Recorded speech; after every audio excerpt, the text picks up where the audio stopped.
Hey guys, tonight we wander through the quiet ruins of a war that was supposed to end all wars. The smoke's long gone, but the ash still lingers in the air, sticking to your boots as you walk through the streets of a broken Europe. Statues lean on their plinths like they're just as exhausted as the people beneath them. Nations clutch their treaties like a toddler clutches a toy that's already snapped in two. Everyone's rebuilding with shaky hands and haunted eyes, and you're about to see how peace can plant the seeds of the next disaster. Oh, and heads up! You probably won't survive this.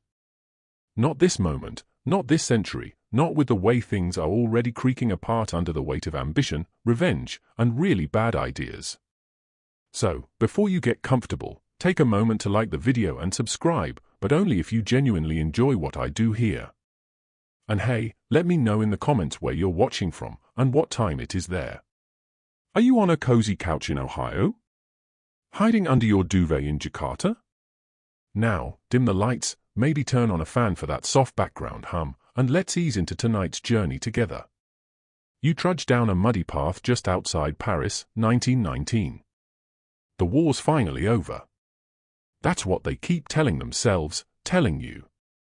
You've seen the poppies and the parades, the bugles and the amputees. World War I has hollowed out a generation, and the world wants to believe it was worth something. So, they gather the victors, sharpen some pens, and draft a peace treaty so thick it could be used as a doorstop. It's called the Treaty of Versailles, and the ink's barely dry before people start muttering about how it's going to blow up in everyone's face. Germany is the star of this humiliation pageant. You watch as it's stripped of colonies, military strength, and, let's be honest, dignity. The country is forced to accept full blame for the war, a clause that sends German tempers flaring like a match in a gas leak. Reparations? Astronomical. The bill is so big, even the decimal points cry a little. You picture an accountant somewhere in Berlin slowly tearing out his hair while trying to calculate how many lifetimes it'll take to pay off what's now owed to France and Britain. And all this punishment is dressed up as fairness. But the goal isn't just to punish Germany, it's to prevent another war.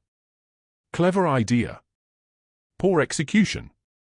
You feel the resentment fermenting under Berlin's cracked pavement like sour wine in a sealed barrel. Across the Rhine, the French strut just a little more confidently. They're finally secure, so they think. The Germans won't be marching through again anytime soon. But there's an edge to their smiles, the kind that only appears when you've won but know you've made an enemy for life.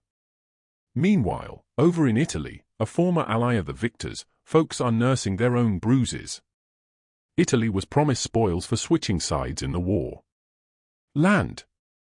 Glory. Influence. What they got was a seat at the table, and very little food. You pass cafes in Rome where men argue over wine about their mutilated victory, a phrase that rolls off tongues like bitter candy. This resentment won't fade, it'll simmer. You'll see. In the US, President Woodrow Wilson rolls out his grand idea, the League of Nations, a club of countries that promises collective security and eternal peace. Sounds nice, right? But back home, American senators squint at it like it's a suspicious piece of sushi. The US ends up rejecting membership entirely. You can almost hear the door slam as they retreat into isolationism, muttering, "Good luck, Europe." Let's take a moment to appreciate the irony. The country that helped win the war, pushed for the League, then promptly ghosts it like a bad date. Historians still argue whether the treaty was too harsh or not harsh enough. Some say it crushed Germany's economy, sowed the seeds of fascism, and paved the road to Hitler. Others think the Allies should have marched straight into Berlin in 1918 and set up shop to ensure peace by force. Either way, Versailles wasn't peace. It was intermission. Back in Germany, the Weimar Republic limps into existence. It's fragile, like a soap bubble balancing on a bayonet. There's democracy, sure, but the public's trust is paper thin. The Kaiser is gone, but the new government is blamed for surrender, inflation, and those painful reparations. You can hear jokes in Berlin pubs about politicians wearing dancing shoes, they spend so much time backpedaling. Let's zoom in for a quirky little tidbit. At one point in 1923, hyperinflation gets so wild that a loaf of bread costs 200 billion marks. People are paid twice a day and rush out on their lunch breaks just to spend their worthless wages before prices rise again. One woman uses bundles of banknotes to heat her stove. Another knits a handbag out of them. Money, at this point, is less useful than confetti. France, tired of Germany missing its payments, sends troops into the Ruhr, an industrial heartland. You're there when German workers go on strike in protest, and then inflation spikes again. The middle class evaporates like mist in sunlight. And when the middle class suffers, they start looking for someone, anyone, who promises to fix it. Guess who's already clearing his throat offstage? But don't skip ahead just yet. For now, keep walking these post-war streets. You notice something odd: the victors don't look victorious for long. Britain's struggling with debt and unrest in its colonies. France, too, is financially exhausted. Japan, even though it was technically on the winning side, is sulking in the corner because it didn't get the racial equality clause it proposed. Its delegates left Versailles with clenched jaws and long memories. You're beginning to realize something: this peace isn't symmetrical. Some nations are glowing with pride, others with resentment, and a few with both. What's forming here is less a foundation for peace and more a ticking clock. The global economy stumbles. Borders are redrawn like drunken doodles. New nations are born overnight: Czechoslovakia, Yugoslavia, Poland, each a little unsure of itself, and many filled with people who'd rather be somewhere else. Ethnic tensions simmer. Minorities fume. And no one's quite sure who belongs where anymore. You pause at a crossroads in Central Europe, where someone's planting a new flag in the mud and insisting this patch of land is theirs now. You don't argue. There's a lot of guns around. Meanwhile, Turkey rises from the ashes of the Ottoman Empire, thanks to a feisty man named Ataturk, who's modernizing with a passion that borders on obsession. You watch as hats are outlawed, alphabets are swapped, and centuries of tradition are bulldozed overnight. Across the region, old empires are dying off like dinosaurs. And in the power vacuum, dangerous ideas begin to breed. Back in Berlin, little groups are forming, angry, wounded veterans who miss the war more than they miss peace. They tell stories over cheap beer about betrayal, Jewish conspiracies, and the greatness of Germany. One man in particular listens closely. He's short, intense, and honestly not much to look at. But he knows how to speak. He knows how to blame. And soon, he'll know how to rise. But that's for later. Tonight, you watch the world pretend it's fine. You hear jazz in smoky nightclubs and poetry in cafes. There's progress. Flappers. Art Deco. The Roaring Twenties. But under the rhythm and glitter, something's off. The trauma of World War I didn't disappear, it just went underground, like a fault line. And eventually, as you'll see, it's going to shift. Hard. You lean on a cold stone wall as church bells ring over Prague. Children play in streets still pockmarked by bullets. Old men smoke in silence. The world has called this peace, but you know better. It's just a pause. You slide deeper into the broken shell of Germany, just a few years after the Treaty of Versailles made its grand, ceremonial mess. The war is technically over, but the people haven't stopped fighting. Not with rifles, those are banned, but with hunger, bitterness, and slogans scrawled in the dark corners of beer halls. You pass a line of hollow-eyed men stretching around a Berlin bakery, each one clutching a handful of marks that used to mean something. The shopkeeper apologizes and shrugs. No bread until noon. You know by noon the price will double. Again. It always does.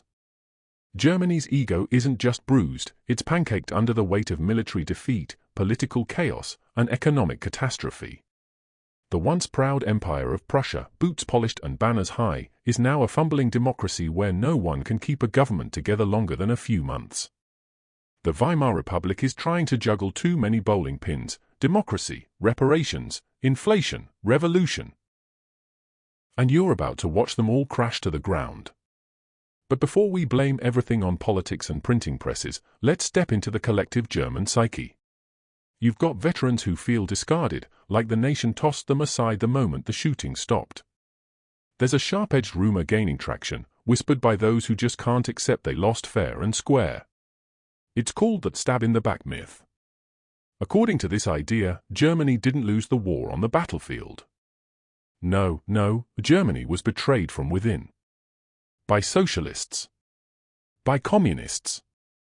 By Jews. Never mind that the army was exhausted or that their allies had already crumbled, this story is easier to swallow. It shifts blame. It gives the grieving something to hate. Fringe groups seize on this myth and build bonfires with it. You sit at a table in Munich where young men raise their glasses to a future where Germany is pure again, strong again, and definitely not democratic. These aren't just bitter soldiers. They're the foundation of movements you'll soon recognize, especially one that starts with a swastika and ends in smoke. But the rot isn't only in the pubs. You stroll past universities and printing presses where nationalism is creeping back like mold through cracked windows. There's still pride, still longing for the Kaiser years. And now there's this burning sense that Germany is the victim, not the aggressor. Victimhood, as it turns out, is a powerful political drug. Across the country, paramilitary gangs form, like the Freikorps, whose idea of diplomacy involves clubs and hand grenades. These guys aren't fans of the Weimar government. They think it's weak. Worse, they think it's foreign. You can't ignore how quickly anti-Semitic conspiracy theories slither into the mainstream here, often dressed up in the fake sophistication of political cartoons and magazine articles. Historians still argue whether this wave of post-war radicalization was inevitable or stoked deliberately by certain elites.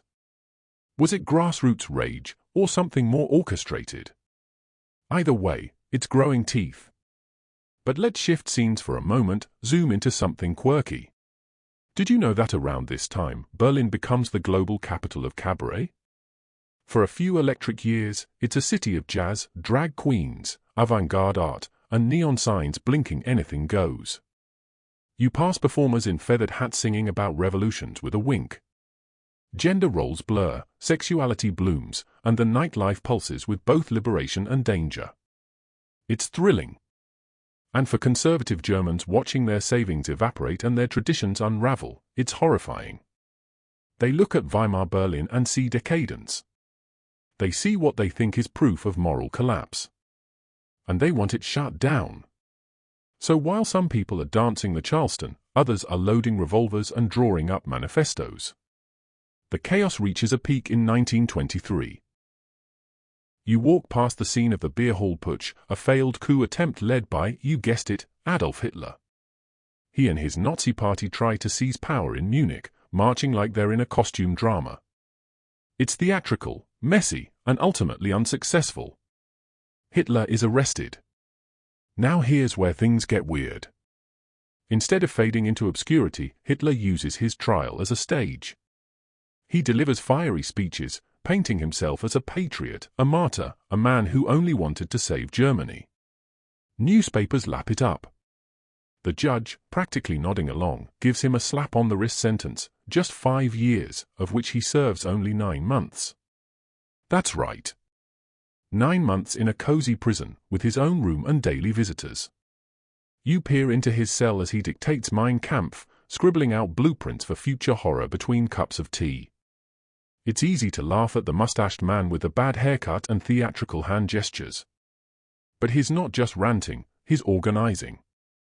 He's crafting a worldview that scapegoats Jews, communists, and anyone who doesn't fit into his myth of Aryan supremacy. And he's patient. He knows he's not done. Meanwhile, back in the streets, hyperinflation finally burns itself out. Germany introduces a new currency, the Rentenmark, and the economy stabilizes for a while. This brief window is called the Golden Twenties, and it actually lives up to the name, kinda. You pass sleek cafes in Hamburg, glittering theaters in Frankfurt. German films become legendary. Ever heard of Metropolis? The Bauhaus movement is redefining architecture. For a second, it looks like Germany might actually breathe. But underneath it all, people haven't forgotten the hunger. The humiliation. The stab-in-the-back whispers. You hear parents telling bedtime stories where the bad guys aren't witches but Bolsheviks, where the heroes are generals, and the happy ending comes when Germany is restored. This isn't bedtime, it's a slow indoctrination. You get the sense that the Republic is skating on ice that's starting to creak. Then, 1929 arrives. The Great Depression crashes in like a drunk uncle at a wedding. The US stock market collapses, and because Germany is heavily reliant on American loans, thanks Dawes' plan, the pain transfers instantly. Banks close. Unemployment skyrockets. Factory chimneys go cold. You wander through cities filled with men pushing wheelbarrows full of resumes. Soup kitchens are overwhelmed.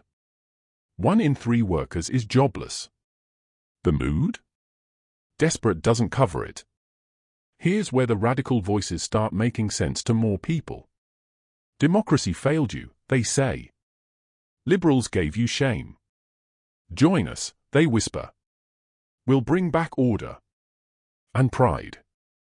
And now you begin to understand how someone like Hitler doesn't just attract the angry fringe, but the exhausted middle. He's promising jobs, safety, and strength. He's offering a scapegoat, a story, a purpose.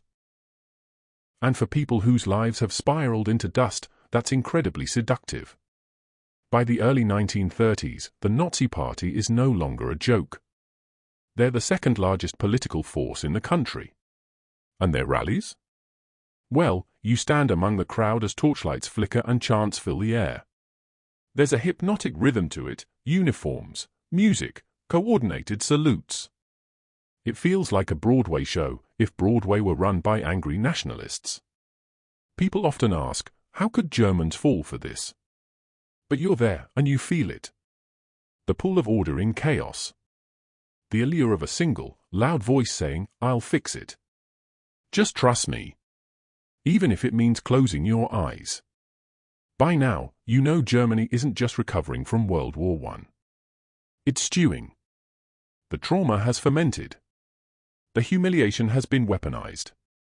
And the man who failed to take power by force is now learning how to take it legally. You rest for a moment on a park bench in Dresden. Children play on seesaws.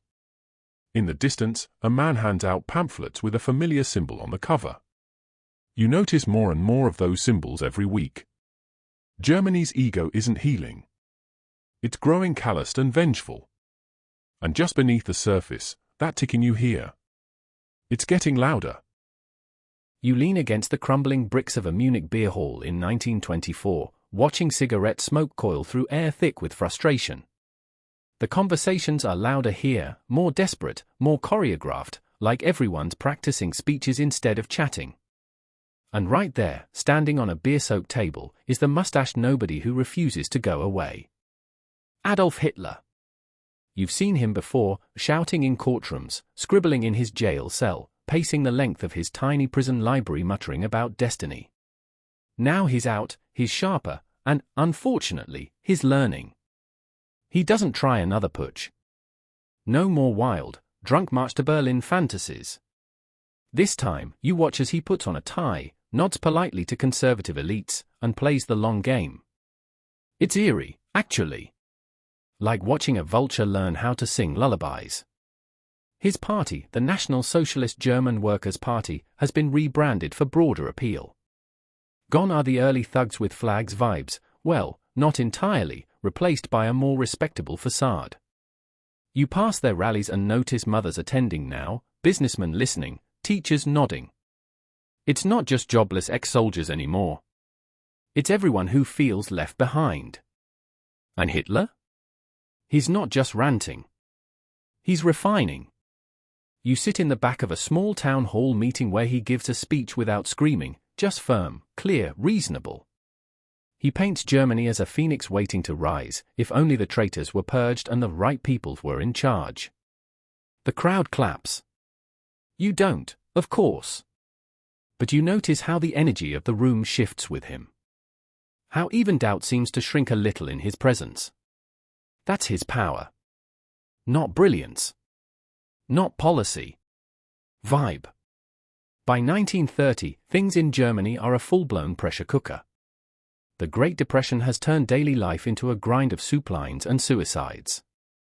Democratic parties can't stop bickering long enough to govern. Meanwhile, the Nazis hand out free bread and clean propaganda. It's genius in a terrifying way: feed the hungry, blame the Jews, then ask for their vote. And people start voting. That's the part they never emphasize in high school. Hitler didn't steal power. He was voted into it. Legally. Democratically.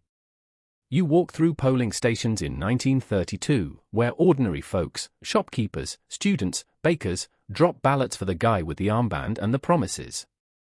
He doesn't win a majority. But he comes close. And now he has leverage. There's a quick shuffle of political backroom deals. Conservative elites think they can control him. Put Hitler in the cabinet, they say. He's popular with the people, we'll use him. Famous last words. In January 1933, Adolf Hitler becomes Chancellor of Germany.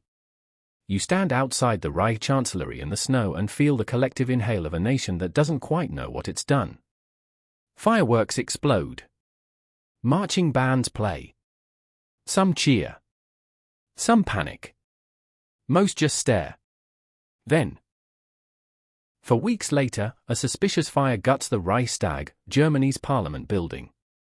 Flames lick the night sky, and the air crackles with tension.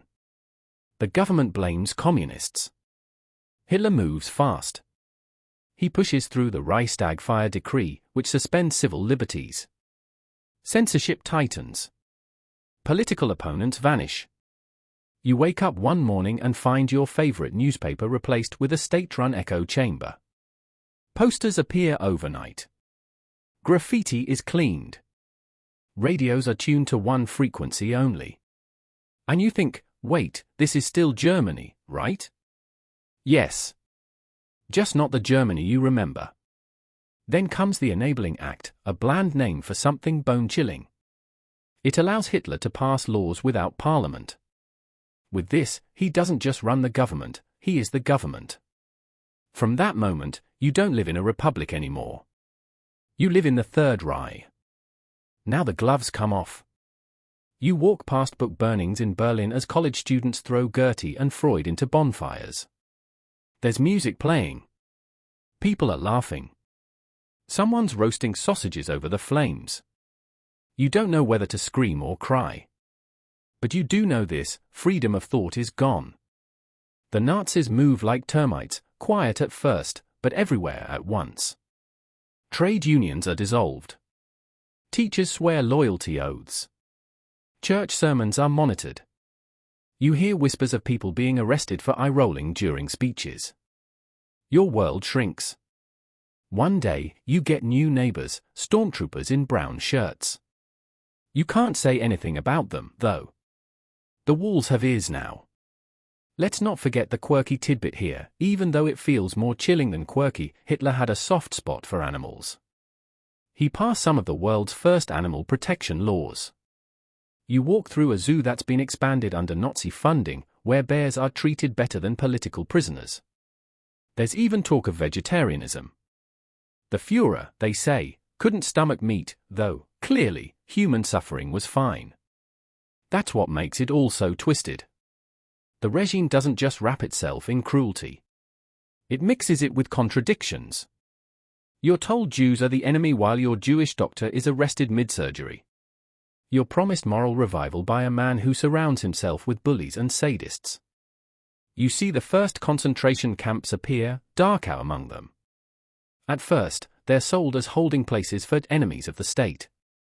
You hear phrases like protective custody tossed around, but you've seen the cattle cars. You've heard the screams. And here's a phrase you'll hear again and again: historians still argue whether the German people truly understood what these early camps would become. Did they think it would stop with political prisoners? Did they believe the lies on the posters? Or were they just too afraid to ask? You keep your head down. By 1934, Hitler orchestrates the Night of the Long Knives, a purge of his own party's more radical wing. The SA, those paramilitary brownshirts who helped him rise, are now too independent, too loud, too unpredictable. Hitler has them eliminated. In one swift move, he reassures the military elite and secures full control. And then, finally, President Hindenburg dies. Hitler merges the offices of Chancellor and President into one grotesque title, Führer. You watch him take an oath with his hand on a Bible and a smirk on his face. The crowd erupts. You don't. Because now, it's official.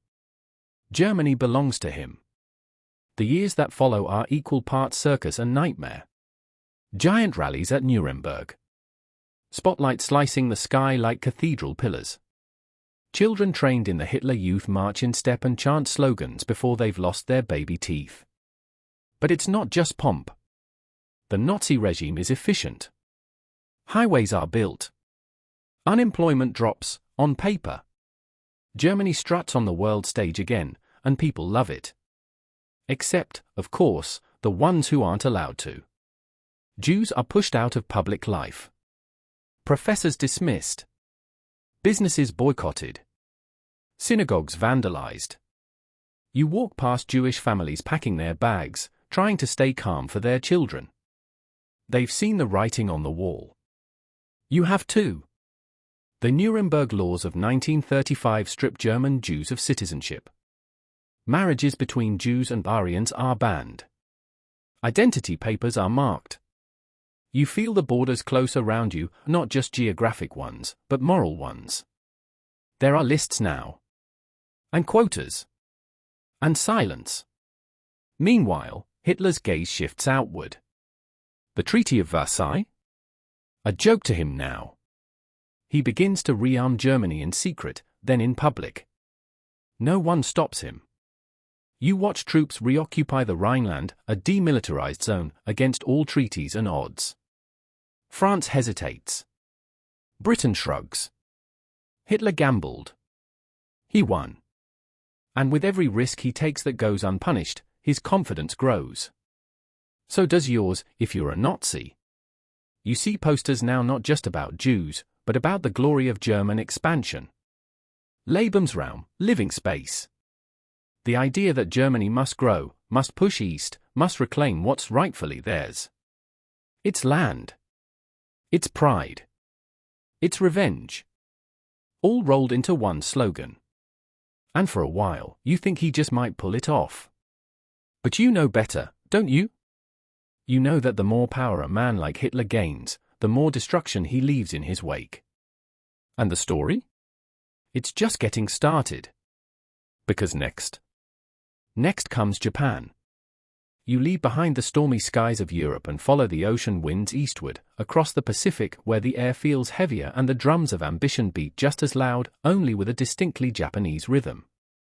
It's the early 20th century, and you step into the restless archipelago of Japan, a nation whose transformation from samurai swords to steel warships is nothing short of cinematic. Just a few generations ago, they were still wearing kimonos and debating whether or not to open the country to foreign influence. Now, they're industrialized, modernized, and most dangerously, militarized. And they are not content. You stroll down a busy Tokyo street and pass a magazine stand where children are flipping through colorful pages showing maps of Asia with a Japanese flag plastered across China, Korea, and even Indonesia. There's something telling in those illustrations. They're not just dreams. They're blueprints. See, Japan was on the winning side of World War I. They joined the Allies, seized a few German colonies in the Pacific, and even got a seat at the table during the Treaty of Versailles. You remember that meeting, right? Where Germany got blamed, France got smug, and the US quietly ghosted everyone. Well, Japan was there too, pushing for something radical, a racial equality clause in the League of Nations Covenant. And what happened? The clause was rejected. Not because it wasn't logical, but because European powers, especially Britain and Australia, couldn't handle the idea of putting Asians on equal footing with white colonial powers. You stand near a window in the imperial palace as Japanese leaders quietly fume. They'd fought. They'd won. And still, they were outsiders. Humiliated, again. That would be a theme. So, Japan learns a new lesson: don't count on the West. Respect isn't given. It's taken. And if empires won't share their toys, maybe it's time to take the whole sandbox. By the 1920s, Japan is already eyeballing Manchuria, a sprawling region in northeast China. Rich in resources, poor in resistance. You hike along a railway near Mukden, and there's something electric in the air, like a fuse waiting to be lit. The Japanese military, especially the Kwantung Army, is getting itchy. These guys aren't just soldiers. They're zealots in uniform. You hear them in barracks preaching about the destiny of the Yamato race, about restoring Japan to its rightful place at the top of the world. And one day in 1931, something mysterious happens. A section of Japanese railway track in Manchuria is damaged by a tiny explosion. No one's hurt. The train keeps running. But the Kwantung Army? They declare it an act of Chinese sabotage and launch a full invasion. It's bold. It's illegal. It's very much not approved by the Japanese government back in Tokyo. But by the time politicians figure out what's going on, it's too late. The army is already in control of Manchuria, and they're naming their new puppet state Manchukuo, installing a leader with a suspiciously Japanese entourage whispering in his ear. You might ask, how does the world respond? Well, the League of Nations sends investigators. They take their time. Eventually, they publish a report criticizing Japan's aggression. You might think that would sting. It doesn't. Japan responds by quitting the League of Nations, flipping the table, and walking away like a villain in an anime finale. This moment marks a turning point. You feel it in your bones. Japan now knows it can act with near impunity in East Asia, especially since the West is busy playing economic whack-a-mole back home. Historians still argue whether the Manchurian invasion was the moment World War II actually began. Not in Europe, not with Hitler, but here, with a fake explosion, a fake country, and a very real sense of momentum. Back home, the Japanese government is increasingly at the mercy of its military. Civilians in parliament try to assert control, but the assassinations start piling up. Prime ministers are gunned down. Cabinets reshuffled. Generals take power not with coups, but with subtle shrugs. You stand at a military parade in Tokyo in 1932, and you feel it, the emperor's face on every banner, school children shouting Banzai in perfect unison. There's nationalism here, yes, but also something more fanatical. The emperor, Hirohito, is worshipped like a divine being. Not metaphorically. Literally. You pass shrines where peasants bow so deeply their foreheads brush the floor. He's a symbol of purity, unity, and military destiny. That makes dissent very, very risky. A quirky little fact here, Japan's nationalism reaches deep into science and architecture. They launch bizarre research programs to prove Japanese racial superiority, even creating pseudo-historical maps where ancient emperors ruled half of Asia. They build entire museums to house this fiction. It's historical fan fiction on steroids. And what's the global response to this steady militarization? Mostly, polite concern. A few sanctions. Some finger-wagging. But nobody sends troops. Nobody calls Japan's bluff. So they keep going. By 1937, the appetite grows. Japan invades full-scale China, launching the Second Sino-Japanese War. This isn't a lightning strike like in Manchuria. This is total war. You arrive in Nanjing just before the infamous massacre. And honestly, you wish you hadn't. The city is about to be swallowed by an orgy of violence so awful, people still debate how to even talk about it. The rape of Nanjing, as it will come to be known, stretches the limits of human cruelty. Japanese soldiers loot, burn, and slaughter civilians. Tens, possibly hundreds, of thousands are killed. Women are raped. Babies are bayoneted. It's not chaos. It's policy. And again, historians still argue over the exact numbers. The debate isn't whether it happened. It's how to measure the scale of a wound so wide it becomes numbing.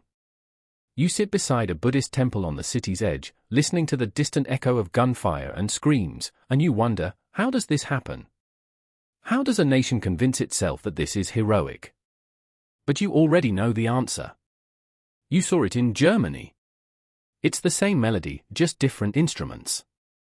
Propaganda. Obedience. The myth of racial destiny. And most of all, silence from the rest of the world. The West still hesitates.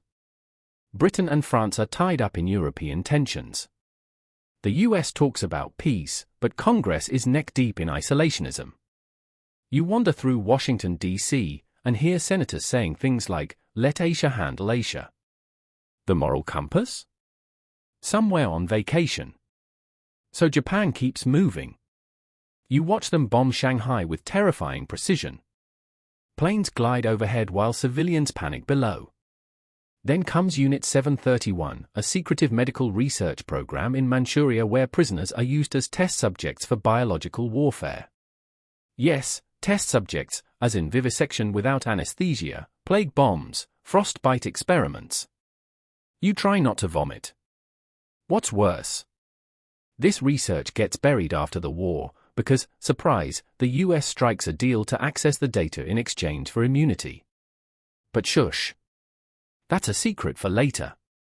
For now, you stand on the deck of a Japanese warship in 1938, and the admiral beside you is scanning the horizon, not toward China, but toward the Pacific Islands. Because the real goal isn't just Asia. It's empire. Japan wants resources. Rubber, oil, metal. They look at Indonesia, the Philippines, and especially the Dutch East Indies and British Malaya. They also look at the one Pacific nation standing in their way, the United States. And here comes the dangerous thinking: Japan believes America is decadent. Soft.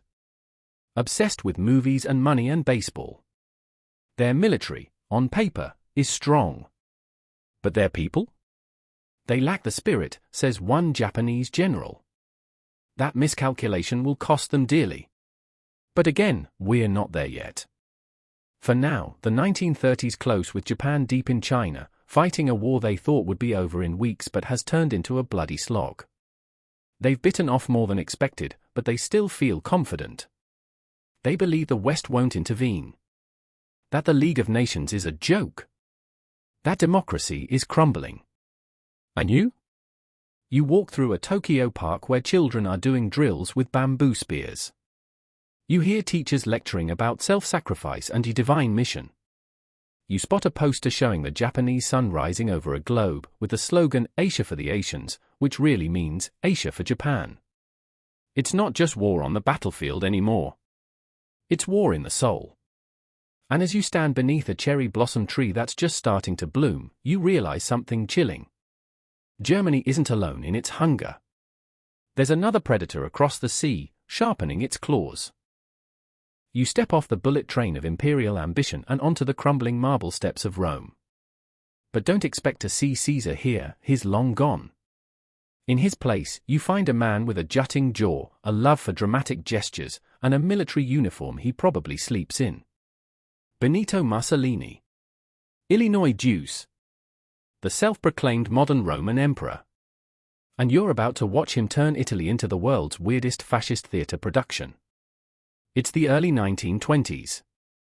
Italy's just come out of World War I on the winning side, technically, but it doesn't feel like victory. You stroll through marketplaces in Naples and hear grumbling about broken promises. Italy was supposed to get big chunks of Austro-Hungarian territory. Instead, it got a few scraps, and a national mood of smoldering disappointment. That's when Mussolini enters the chat. He's a former socialist, believe it or not. A newspaper editor, a gifted speaker, and a master of whatever the opposite of humility is. You first meet him at a train station, yelling at a crowd with wild eyes and an even wilder necktie. He talks about national strength, rebirth, discipline. And most of all, about how Italy's been cheated. People listen. Not just because he's loud, but because he's tapping into something deeper, Italy's shame. Its fear of irrelevance. Its desire to matter on the world stage. So he forms a movement, the Fasci di Combattimento, a mishmash of angry veterans, nationalists, and unemployed thugs in black shirts. They're not just a political group. They're a squad. You see them storming socialist newspaper offices, beating up trade unionists, burning down buildings. And the state? It does nothing. Because secretly, the elites are rooting for them. They're afraid of communism. The Russian Revolution just happened, and the Italian upper class is terrified of a similar uprising. So they look at Mussolini's thugs and think, better these guys than Lenin. And so, in 1922, Mussolini organizes the now iconic March on Rome. Except here's the twist, it's not much of a march. It's more like a theatrical shuffle with press coverage. He brings in thousands of black shirts, but the real win comes when the king, Victor Emmanuel III, refuses to declare martial law.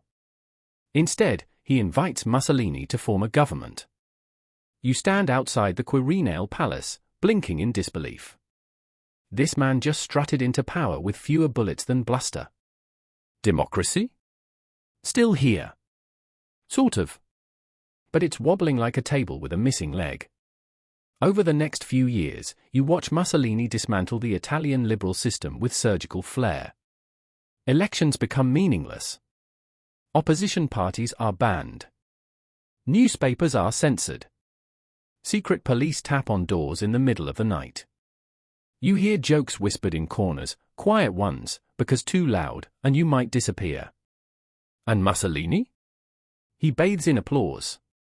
He gives speeches from balconies like he's auditioning for a Shakespearean tragedy.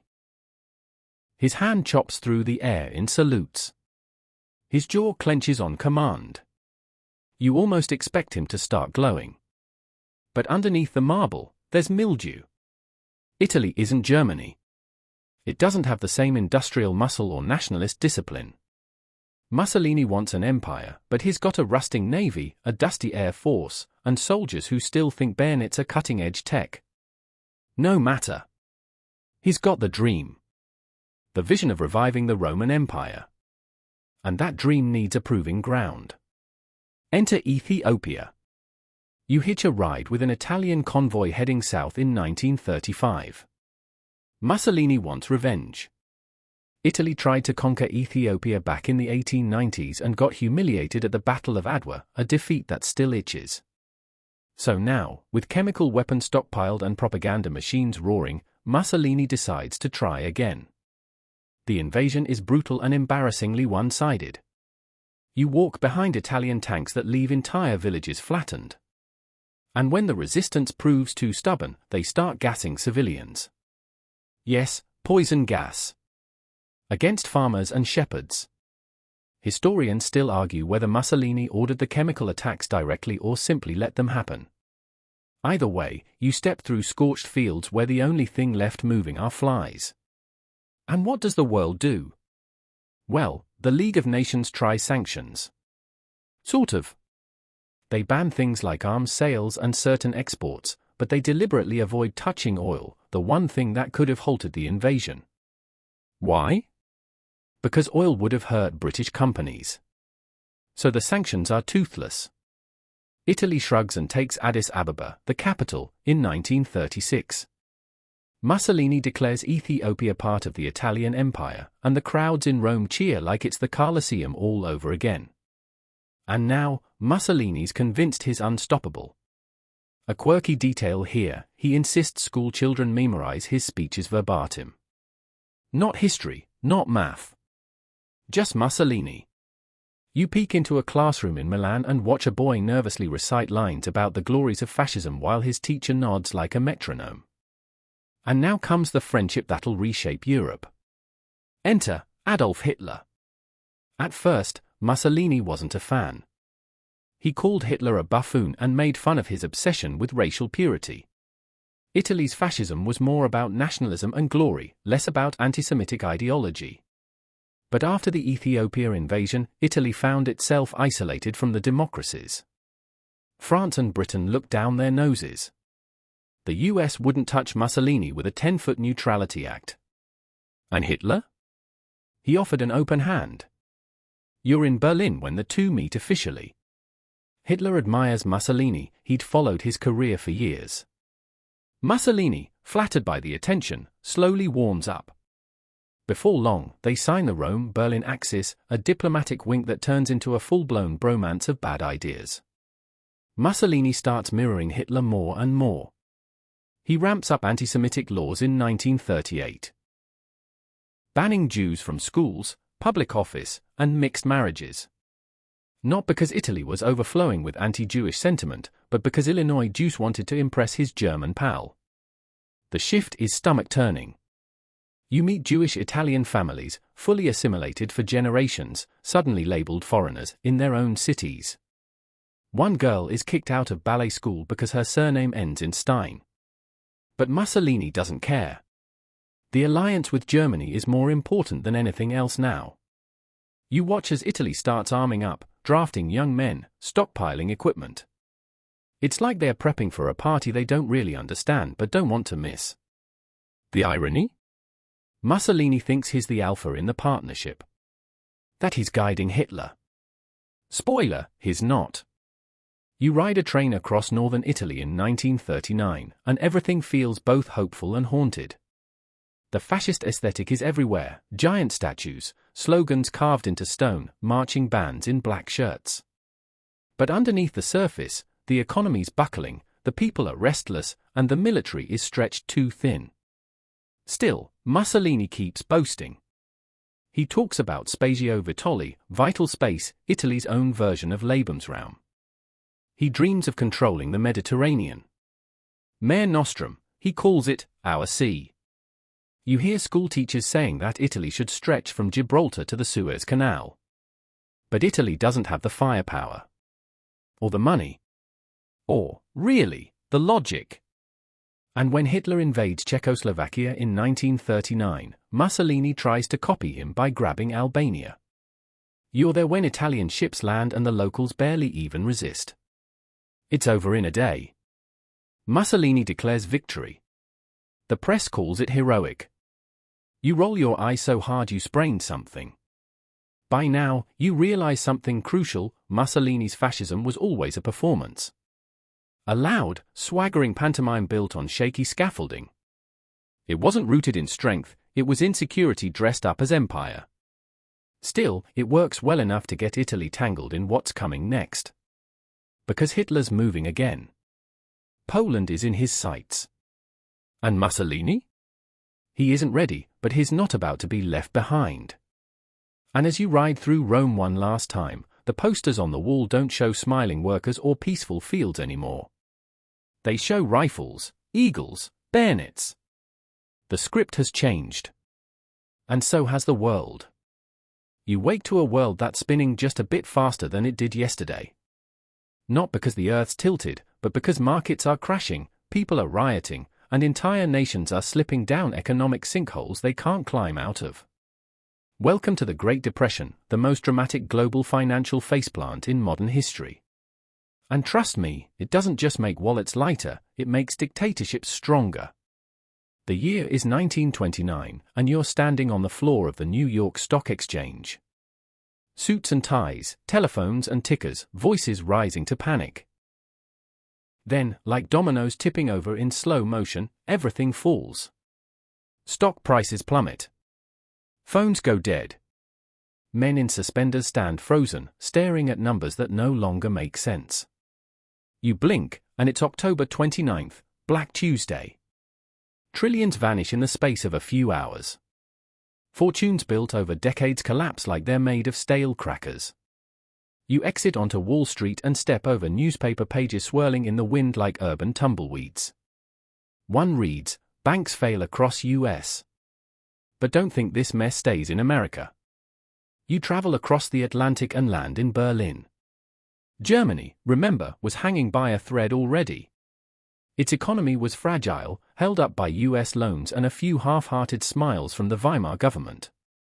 When those loans get yanked, the thread snaps. Banks crash. Businesses shut down. Unemployment spikes to over 6 million. You wander through a soup line that wraps around an entire block. Kids in patched jackets huddle for warmth. Former doctors sweep streets. Former lawyers beg. Former voters? They're turning to extremists. The Nazi Party, once a political oddity, is now printing posters like candy. You see them pasted on every wall, bold slogans, clear villains, and promises so loud they drown out hunger. We'll feed you. We'll protect you. We'll restore your pride. And the communists? They're shouting just as loud from the other end of the spectrum. They call for revolution, for seizing the wealth, for ditching the elites. The center? It disappears. Moderate parties are like umbrellas in a hurricane, snapped in half and flung into irrelevance. Historians still argue whether the Depression caused fascism or simply revealed how brittle democracy had become. But from where you're standing, it's pretty clear, desperate people will take desperate leaders.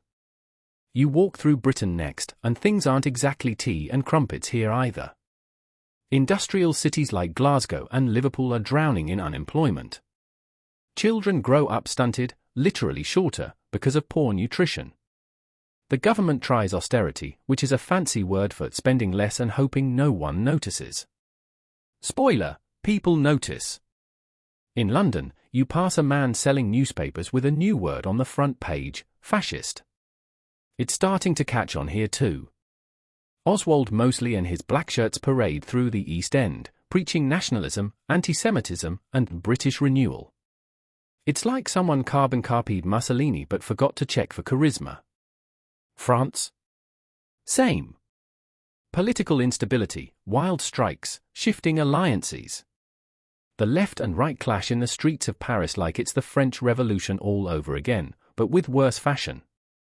And over in the Soviet Union? The Great Depression is oddly useful. See, Joseph Stalin doesn't rely on global capitalism. His system is insulated, like a bunker sealed from the blast. While the West collapses, Stalin cranks up the propaganda, look how capitalism fails. He boasts. Communism is the future.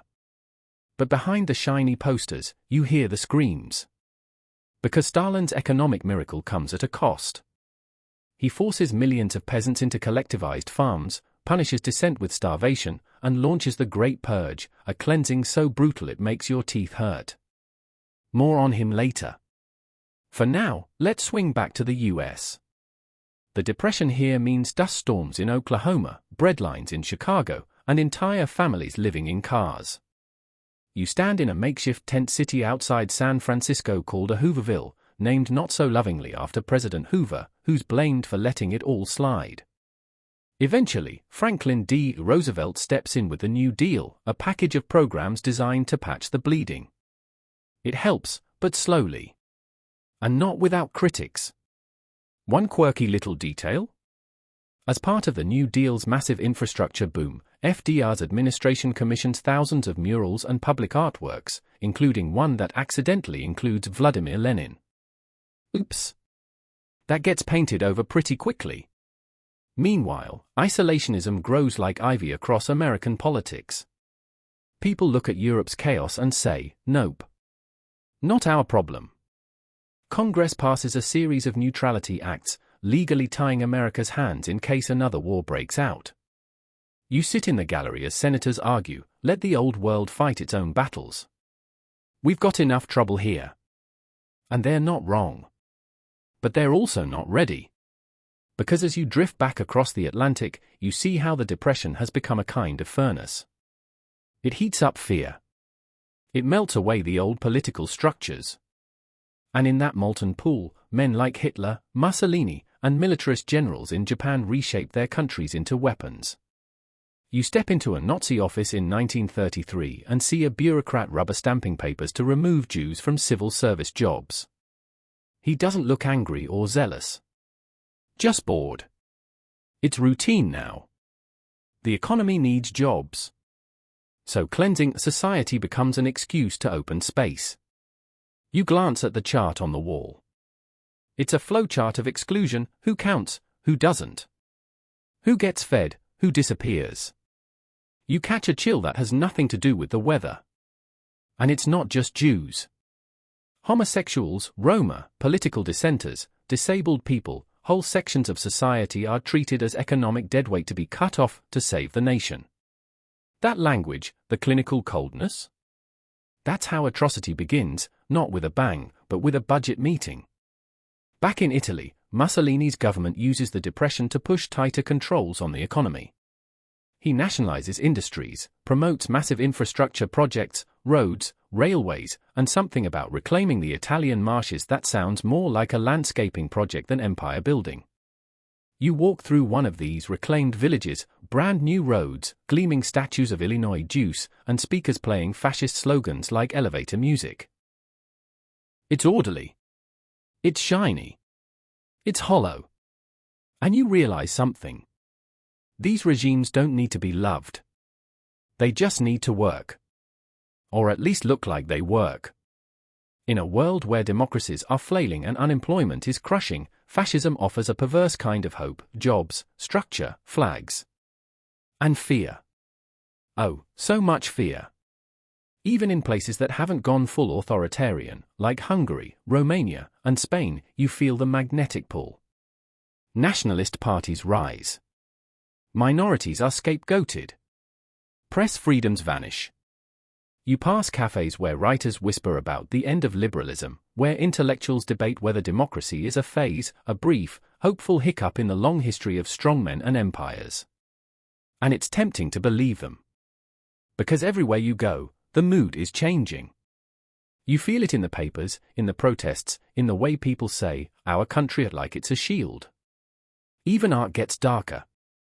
Jazz becomes suspect. Experimental films get banned. Books disappear from shelves. You remember that guy in Germany with the bad mustache and the big ideas? He's watching the whole world stumble and fall, and he's smiling. Because in chaos, he thrives. He doesn't need to break the system. He just needs it to break itself. You duck beneath a canvas banner stretched across a narrow Berlin alley. It reads "One people, one rye, one leader" in bold Gothic script. The wind rattles a loudspeaker mounted on the side of a lamppost, and the voice crackling through it is smooth, confident, and eerily calm. That's the scary part, how calm it all seems. Welcome to the world of propaganda, panic, and pseudoscience, where reality gets a makeover and logic is politely shown the exit. Let's start with the mainstream historical fact: the Nazi regime's use of propaganda wasn't just effective, it was revolutionary. You sit in the back of a crowded cinema in 1935 watching Triumph of the Will, Leni Riefenstahl's hauntingly beautiful love letter to fascism. It's shot with swooping aerials and crisp lines of saluting youth, choreographed like a Broadway musical for authoritarians. The camera makes Hitler look like a god. The speeches? Scripted like sermons. You leave the theater with your stomach twisting, not because the film is poorly made, but because it's almost too good. You pass by a family hanging a portrait of Hitler over their dining table, right next to the crucifix. That's not accidental. The regime doesn't just want political support, it wants spiritual devotion. Every classroom, every train station, every toothbrush ad somehow loops back to the Führer. And propaganda isn't just posters and movies. It's textbooks rewritten, children's books redrawn, scientific journals scrubbed clean of Jewish influence. You flip through a biology textbook that explains racial purity with charts and facial measurements, as if hatred were a math problem. They call it science. You call it nonsense in a lab coat. But it sells. Because the world is still reeling from the Depression, and people are hungry for clarity, any clarity. Here is your enemy, says the state. Here is your savior. Here is your purpose. It feels good to be told who you are. Even if the definition is a lie. Let's get a little quirky, shall we? At one point, Nazi researchers try to use astrology and ancient Norse runes to justify racial superiority. There's even an official division within the SS, Arnanab, dedicated to studying ancient Warrian origins. You follow one of their expeditions to Tibet, where they search for lost evidence of an ancient Nordic master race. They return with souvenirs, frostbite, and absolutely no proof.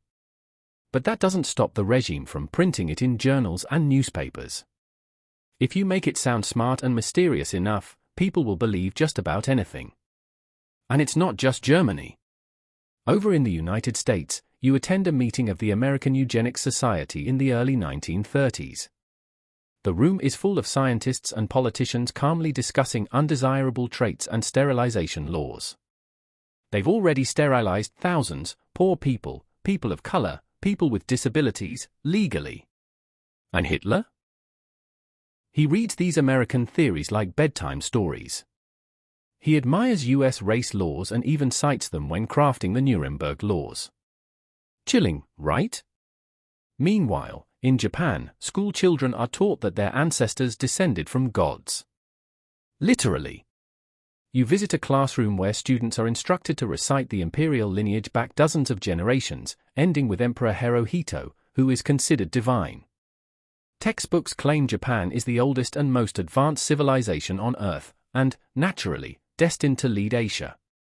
Criticism of this idea? Illegal. You can't escape it. Across the world, governments are shaping not just laws, but minds. And the panic? Oh, it's thick.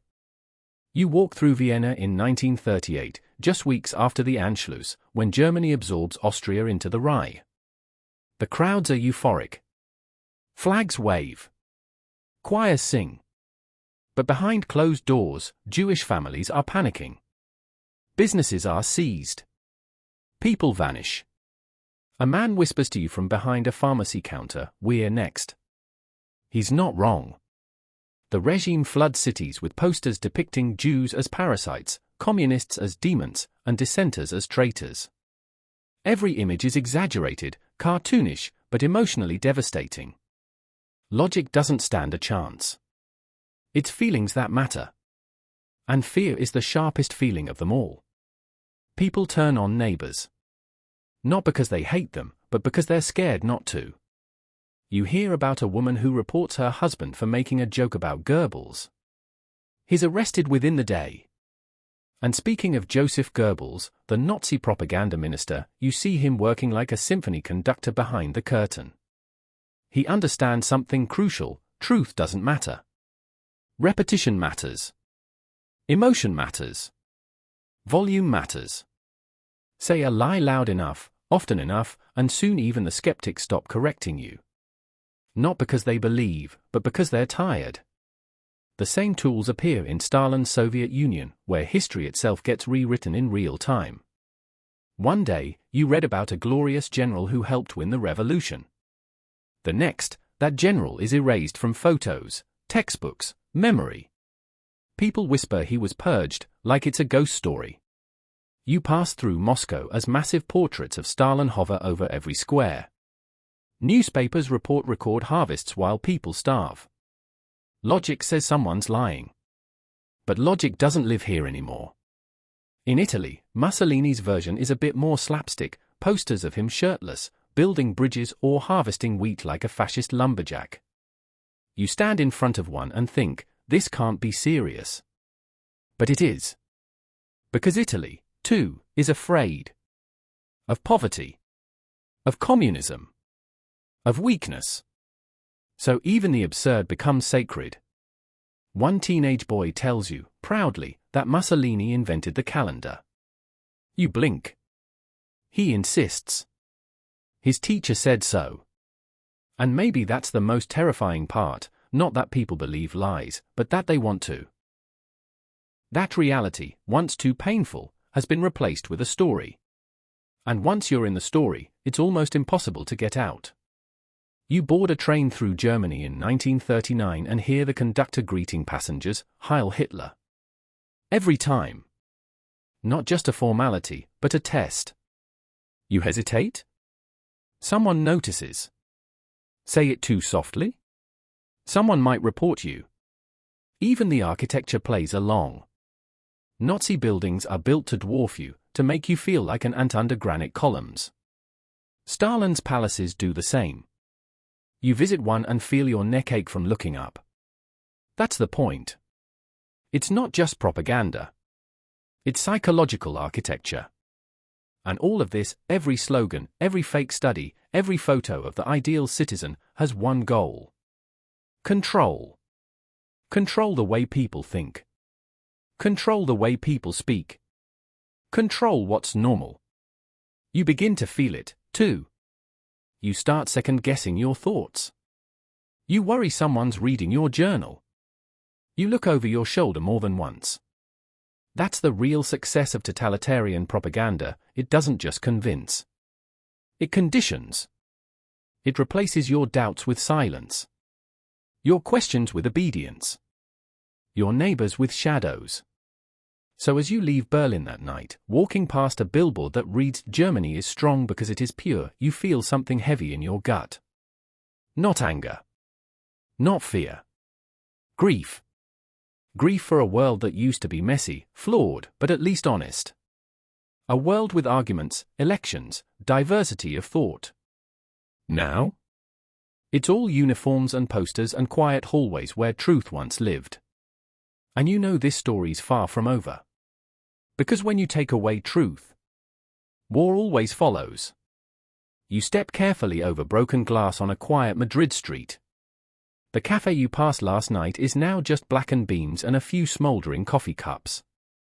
A chalk message still clings to the wall: "No pasaran, they shall not pass."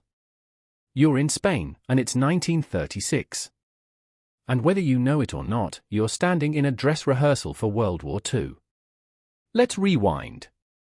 Spain, like much of Europe, has been drifting in and out of political fog for years. A monarchy, a shaky republic, a coup here, an uprising there, it's never exactly stable. But by the early 1930s, the tension hardens into sides, left versus right.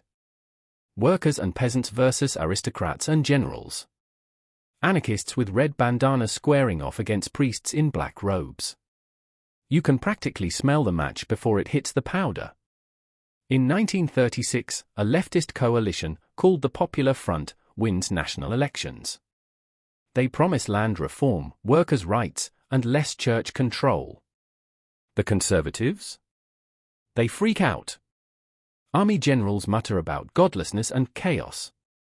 Then one of them, a short, brooding man named Francisco Franco, decides enough is enough.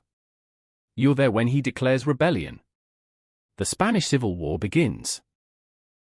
And it doesn't take long for the rest of the world to peek in and whisper, "Interesting." Because this isn't just Spain anymore. This is a proxy war for trial run. A chance for rising fascist powers to test their toys and see just how far they can go. Franco, leading the nationalists, gets cozy real fast with Hitler and Mussolini. You watch German planes land in Seville, bearing the name Condor Legion. There are volunteers, of course. Just helping out. Totally not experimenting with new bombing techniques. Spoiler, they're absolutely experimenting. And on the other side? The Republicans, a coalition of socialists, communists, anarchists, and liberals. It sounds promising until you realize they barely trust each other and are often more interested in arguing than shooting. Still, they get help from the Soviet Union, who sends tanks, advisors, and something else, ideology.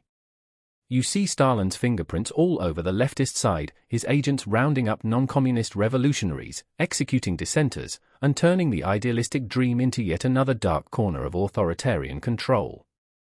And here you are, trapped in the middle of a war that's technically civil but feels anything but. Let's talk about the mainstream historical fact here. The Spanish Civil War was one of the most destructive and emotionally charged conflicts of the 20th century. Over 500,000 people died. And not all of them were soldiers. You visit villages where entire families were executed for voting the wrong way. Churches burned. Schools shelled. Fields soaked in blood. One night, you follow a group of foreign volunteers, the International Brigades, idealists from America, Britain, France, and more. They've come to fight fascism, to protect democracy. You sit with them around a smoky fire, passing around a can of beans and reading aloud from Marx and Hemingway. They're young. Naive. Brave. Most of them won't survive the year. And then comes Guernica. You crouch in a trench just outside the small Basque town on April 26, 1937. You hear the roar before you see the bombers. German and Italian planes carpet bomb the city in one of the first full-scale air raids on civilians. Buildings collapse. Firestorms consume homes. The sky itself seems to scream. Afterward, you step through the rubble, mothers clutching burnt dolls, horses shrieking in alleys. Pablo Picasso will later paint it in monstrous shapes and warped faces. You won't need the painting. You were there. Historians still argue whether Guernica was a strategic necessity or just a grotesque warning, a flex from fascists to show what modern war could look like. You already know the answer. Meanwhile, back in Europe's capitals, leaders sip coffee and draft statements of non-intervention. Britain and France claim neutrality. The US shrugs. The result? Franco's forces get steady supplies. The Republicans run out of bullets. And fascism gets its first real taste of victory. Here's your quirky tidbit: Mussolini sends black soldiers from his African colonies to fight in Spain, partly to terrify Republican troops with racialized fear, partly because he didn't trust his own Italians not to defect. It works. For now. You return to Madrid in 1938. The city's starving. Children dig through garbage for crusts. Women carry rifles in shopping baskets. Poetry is broadcast over radio to keep spirits high. But even hope has a shelf life. And as the war drags on, Republican lines collapse. By April 1939, Franco walks into Madrid like a man arriving to a party he planned 3 years ago. And here's the thing, he wins. And he stays. For decades. Spain becomes a fascist dictatorship in all but name. No elections. No opposition. Censorship, torture, indoctrination. But unlike Hitler or Mussolini, Franco plays it quiet. He doesn't join World War II. He watches from the sidelines, sipping espresso and arresting poets. You sit in a shadowed plaza in Seville as people lower their voices again. Fear returns. Dissent disappears. And across Europe, the message is received loud and clear: fascism works. It's messy, brutal, and very, very effective. For Hitler, Spain was a test lab. Blitzkrieg? Tested. Dive bombing? Tested. Psychological warfare? Practiced. And perhaps most importantly, the world's response? Silence. You think about all those neutral democracies. All those leaders who said, let Spain handle Spain. Their silence wasn't neutral. It was permission. Back in Germany, the Nazi leadership studies Spain like a playbook. You find reports in Goering's office noting the effectiveness of terror bombing, the weakness of coalition forces, the value of speed. Spain didn't just burn, it taught. And now the lessons are about to be applied on a much bigger stage. Because Spain wasn't the start of World War II. But it was the preview. And the audience? Was taking notes. You slip past the creaking doors of 10 Downing Street on a drizzly London evening. Inside, the air smells like tobacco and old paper. The Prime Minister is scribbling notes, then pausing to look out the rain-fogged window. You've entered the cautious, confused, and increasingly awkward era of appeasement, that charming diplomatic strategy where you smile, nod, and hope the crocodile eats you last. Let's set the stage. It's the mid-1930s, and Europe's major democracies are not exactly spoiling for a fight. You've just lived through the bloodbath of World War I, remember? Nearly every family from Kent to Krakow lost someone in the trenches. Entire towns were erased. So now, leaders like Britain's Neville Chamberlain are doing everything short of blood sacrifices to avoid going down that path again. And honestly? You get it. You attend a parliamentary session where Chamberlain calmly explains that Hitler just wants Germany's rightful place among nations. The House nods. No one mentions the anti-Semitic laws or the military build-up. What matters is this: no war. France, meanwhile, is in no better shape. You tour the Maginot Line, that sprawling, over-engineered concrete wall along the German border. It's a masterpiece of 1920s thinking: trenches, bunkers, gun turrets, all very comforting, all completely useless once tanks start rolling around it. And that's exactly what Hitler's banking on. You recall how he reoccupied the Rhineland in 1936, directly violating the Treaty of Versailles. French troops could have stopped him cold, but didn't. Why? Because everyone was scared. Scared of war. Scared of making the first move. Scared that maybe, just maybe, Hitler meant what he said, and if they gave him a few crumbs, he'd be satisfied. So when Germany demands Austria, everyone looks the other way.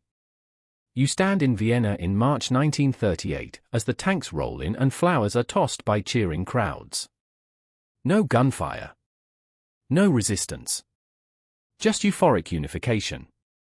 Hitler calls it the Anschluss, the joining of Austria and Germany. Outside Europe, it's treated like a merger. Like Microsoft acquiring a startup. But for Austrians who aren't Aryan enough, the nightmare starts immediately. Jewish businesses are looted within days. You see a grandmother forced to scrub the pavement while a group of teens jeers from a balcony. And the West? They issue statements. Strongly worded ones. And then, they go back to tea. Here's your mainstream historical fact: the appeasement wasn't just about cowardice. It was also about timing. Britain was still rearming. France was politically paralyzed. And the US? Firmly planted in its isolationist armchair with the radio on low. So what do you do if you're Hitler? You push again. This time, it's Czechoslovakia. Specifically, the Sudetenland, a border region with a sizable German-speaking population. Hitler insists they're being oppressed. He demands they be returned to the Reich. He claims it's about self-determination. You're in Prague, watching Czech soldiers dig in, expecting to fight. They've got a strong army and a defensive alliance with France. They're ready. But their allies? Not so much. You follow Chamberlain as he flies to Germany, yes, flies, which is a big deal in 1938, to meet with Hitler at his mountain lair in Berchtesgaden. Hitler paces like a cat in a fancy cage, throwing tantrums, threatening war, puffing up his demands. Chamberlain listens patiently, then returns to London and tells the press it's just the Sudetenland. He's reasonable. Spoiler, he's not. A second meeting is arranged. Then a third. And finally, the infamous Munich conference in September 1938. No Czech representatives are invited, because why bother asking the people who are losing land, right? You're in the room as Britain, France, Germany, and Italy agree to let Hitler take the Sudetenland. In return, Hitler promises, pinky swear, that he won't ask for anything else. Chamberlain returns home waving a piece of paper and declares, "Peace for our time." The crowd cheers. Mothers cry in relief. War has been avoided. For now. That piece of paper? It ages like milk. Because by March 1939, Hitler rolls into the rest of Czechoslovakia, the whole thing, and claims it for Germany. No more talk of oppressed Germans. No more excuses. Just raw conquest. And finally, the masks fall. Appeasement is dead. You sit with Chamberlain in Parliament as he makes a grim statement. The tone is different now, quieter, wearier. Like a man who's been conned at poker and is now counting the chips he never really had. France and Britain finally issue a guarantee to Poland. If Hitler moves east again, there will be war. But Hitler? He's not sweating. Why? Because he has a new secret up his sleeve. But let's pause for a quirky tidbit. In early 1939, Britain begins printing air raid precaution pamphlets that include tips like, don't stand in the window during a bombing, and store your valuables in a biscuit tin. Not exactly Iron Dome technology, but hey, everyone starts somewhere. Back in Berlin, Hitler delivers speeches dripping with venom. He mocks the Western democracies, calls them weak, calls them corrupt. He's convinced they won't really fight. And why wouldn't he be? Every time he's pushed the line, they've redrawn it just for him. And here's where historians still argue, was appeasement ever a valid strategy? Some say it gave Britain and France precious time to rearm. Others argue it emboldened Hitler and doomed Europe to a much worse war than if they'd stopped him early. From where you're sitting, watching Czechoslovakia vanish without a shot, it sure doesn't feel like a win. You wander the streets of Paris that spring, where newspapers print maps with jagged red arrows creeping ever closer to the French border. People still smile, still dance, but it's thinner now. Like a veneer of cheer stretched over dread. In London, gas masks are issued to school children. You help a little boy try his on. It's too big. He looks like a bug. He giggles anyway. You want to tell him what's coming. You want to tell everyone. But by now, it's too late. The crocodile has been fed. And it's still hungry. You step into the cool morning mist of Warsaw, your boots crunching on frost-laced cobblestones. It's September 1st, 1939, and you hear it before you see it, the distant thunder of engines, a mechanical growl rolling in from the west. You look up, and the sky is dotted with black crosses. The world has just exhaled for the last time before war returns. Germany has invaded Poland. This is the moment everything unravels. The first true domino. The boldest move yet from a man who's been testing the boundaries like a child poking at a sleeping bear. Only this time, the bear's eyes are open. Let's rewind just a little. After Hitler swallows Czechoslovakia in March 1939, the next item on his grocery list is Poland. He wants Danzig, a port city with a large German population, and a corridor to connect Germany with East Prussia. Poland, understandably, says, absolutely not. So Hitler does what he does best, he makes a case for it. Unfair borders, German minorities under attack, historic German land, same script, different actors. But now, unlike Austria and Czechoslovakia, Poland has teeth. And more importantly, allies. France and Britain have promised that if Germany invades Poland, it means war. Hitler doesn't care. Because he's got a new friend, the unlikeliest friend of all. On August 23, 1939, Germany and the Soviet Union, bitter ideological enemies, sign the Molotov-Ribbentrop Pact, a non-aggression agreement that shocks the world. You read the public terms, both nations agree not to attack each other. But the real deal? You find that in the fine print, the secret protocol that divides Eastern Europe between the two. Poland will be split like a sad birthday cake. The Baltics go to Stalin. Hitler gets a free hand in the West. Stalin gets to grab Finland, if he can. The world stares, jaw open. Communists and fascists shaking hands? It's like cats and vacuum cleaners forming an alliance. But it's real. And deadly. So Hitler rolls the dice. September 1st, 1939, at 4:45 a.m., the German battleship Schleswig-Holstein opens fire on a Polish garrison at Westerplatte. At the same time, German troops pour across the border. Planes screech overhead. Tanks roar forward. Civilians scream. Sirens wail. It's fast. Brutal. Coordinated. It's something new. Blitzkrieg. Lightning war. We'll talk more about that later, but for now, you're just trying to stay alive. Poland, for all its courage, is hopelessly outgunned. Cavalry charges tanks. Radios jam. Supply lines snap. And then, on September 17th, Soviet troops invade from the east. Yes. While Poland bleeds in the west, Stalin invades from the other side. A knife in the back, disguised as liberation. You stand on a hillside outside Lviv and watch Polish soldiers throw down their arms, stunned. They didn't expect this. No one did. Warsaw falls in weeks. You walk its streets, now filled with jackbooted patrols and swastika banners. In the alleys, whispers begin. Underground papers. Resistance. But for now, Hitler is triumphant. And in London? War is declared. Britain and France fulfill their promise, but not fast. There's no immediate invasion of Germany. No dramatic charge.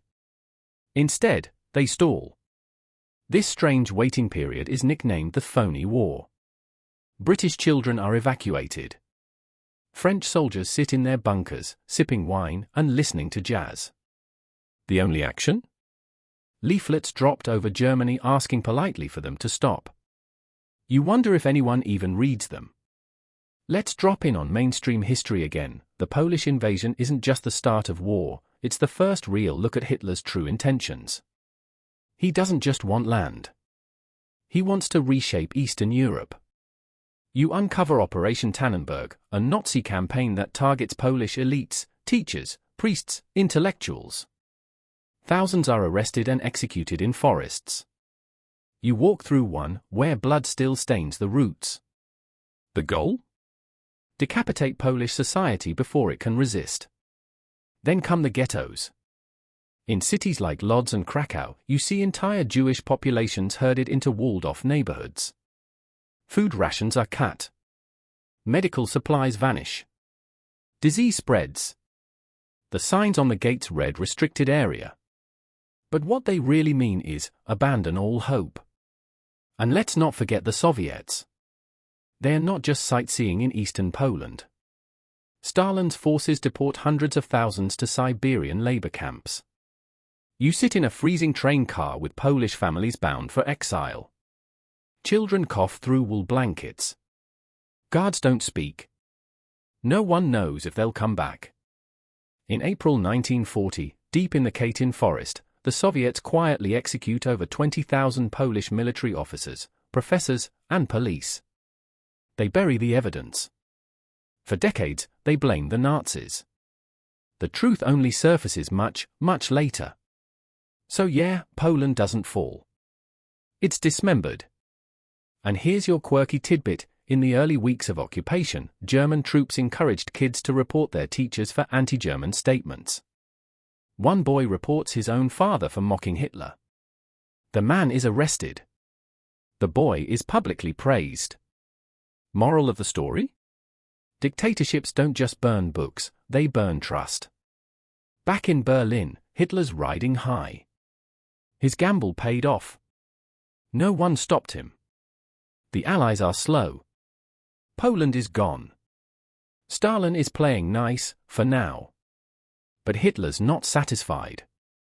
You peek at the maps in his war room. France is circled. So is Norway. He's already planning the next moves. Yet even now, some people still believe he might stop. That he just wanted to fix Germany's problems, not start a global fire. Historians still argue whether Hitler always intended for a world war, or if he improvised his way into it.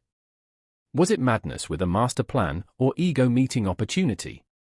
Either way, you're in it now. The war has begun. The treaties have failed. The silence is over. And somewhere, buried in the rubble of Warsaw, a small dog barks in the dark, alone. That bark echoes farther than any bullet. You cross into the mists of Eastern Europe, where the land is vast, the winters are fatal, and power flickers behind frost-glazed windows.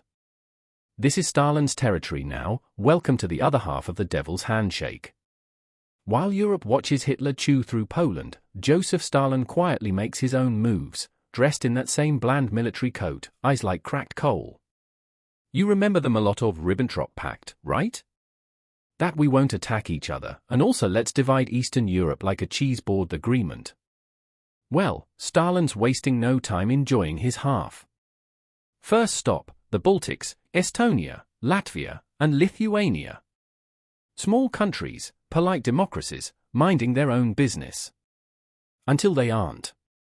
In late 1939, Soviet troops enter each country under the pretense of mutual assistance. Sounds friendly. You stand at a dock in Riga as tanks roll in past confused fishermen. By the summer of 1940, Stalin dissolves the government and installs puppet regimes. Then he holds elections so rigged they squeak. The vote tally? 99.8% approval. The extra 0.2% must have been out sick. Within months, the Baltics are annexed. No big speeches. No fireworks. Just quiet absorption. You wander through a village in Estonia, where the new officials order portraits of Lenin hung in every classroom. One teacher cries while tacking hers to the wall. And the purges? Oh, they're just beginning. You find lists, long, grim lists, of people deemed anti-Soviet. Landowners, journalists, priests, and anyone with more than one bookshelf. Many are arrested in the middle of the night. You visit a warehouse in Lithuania that's been turned into a temporary holding center. It's cold. Always cold. Some people are marched to Siberia. Others just vanish. Then comes Finland. In November 1939, Stalin demands territory from the Finns to protect Leningrad. Finland says no, politely but firmly. So Stalin invades. Welcome to the Winter War, where David throws snowballs at Goliath, and somehow lands a few. You sit beside Finnish soldiers in white camouflage as they ski silently through forests, ambushing Soviet columns. Their rifles are old, their boots are leaking, but their spirits unbreakable.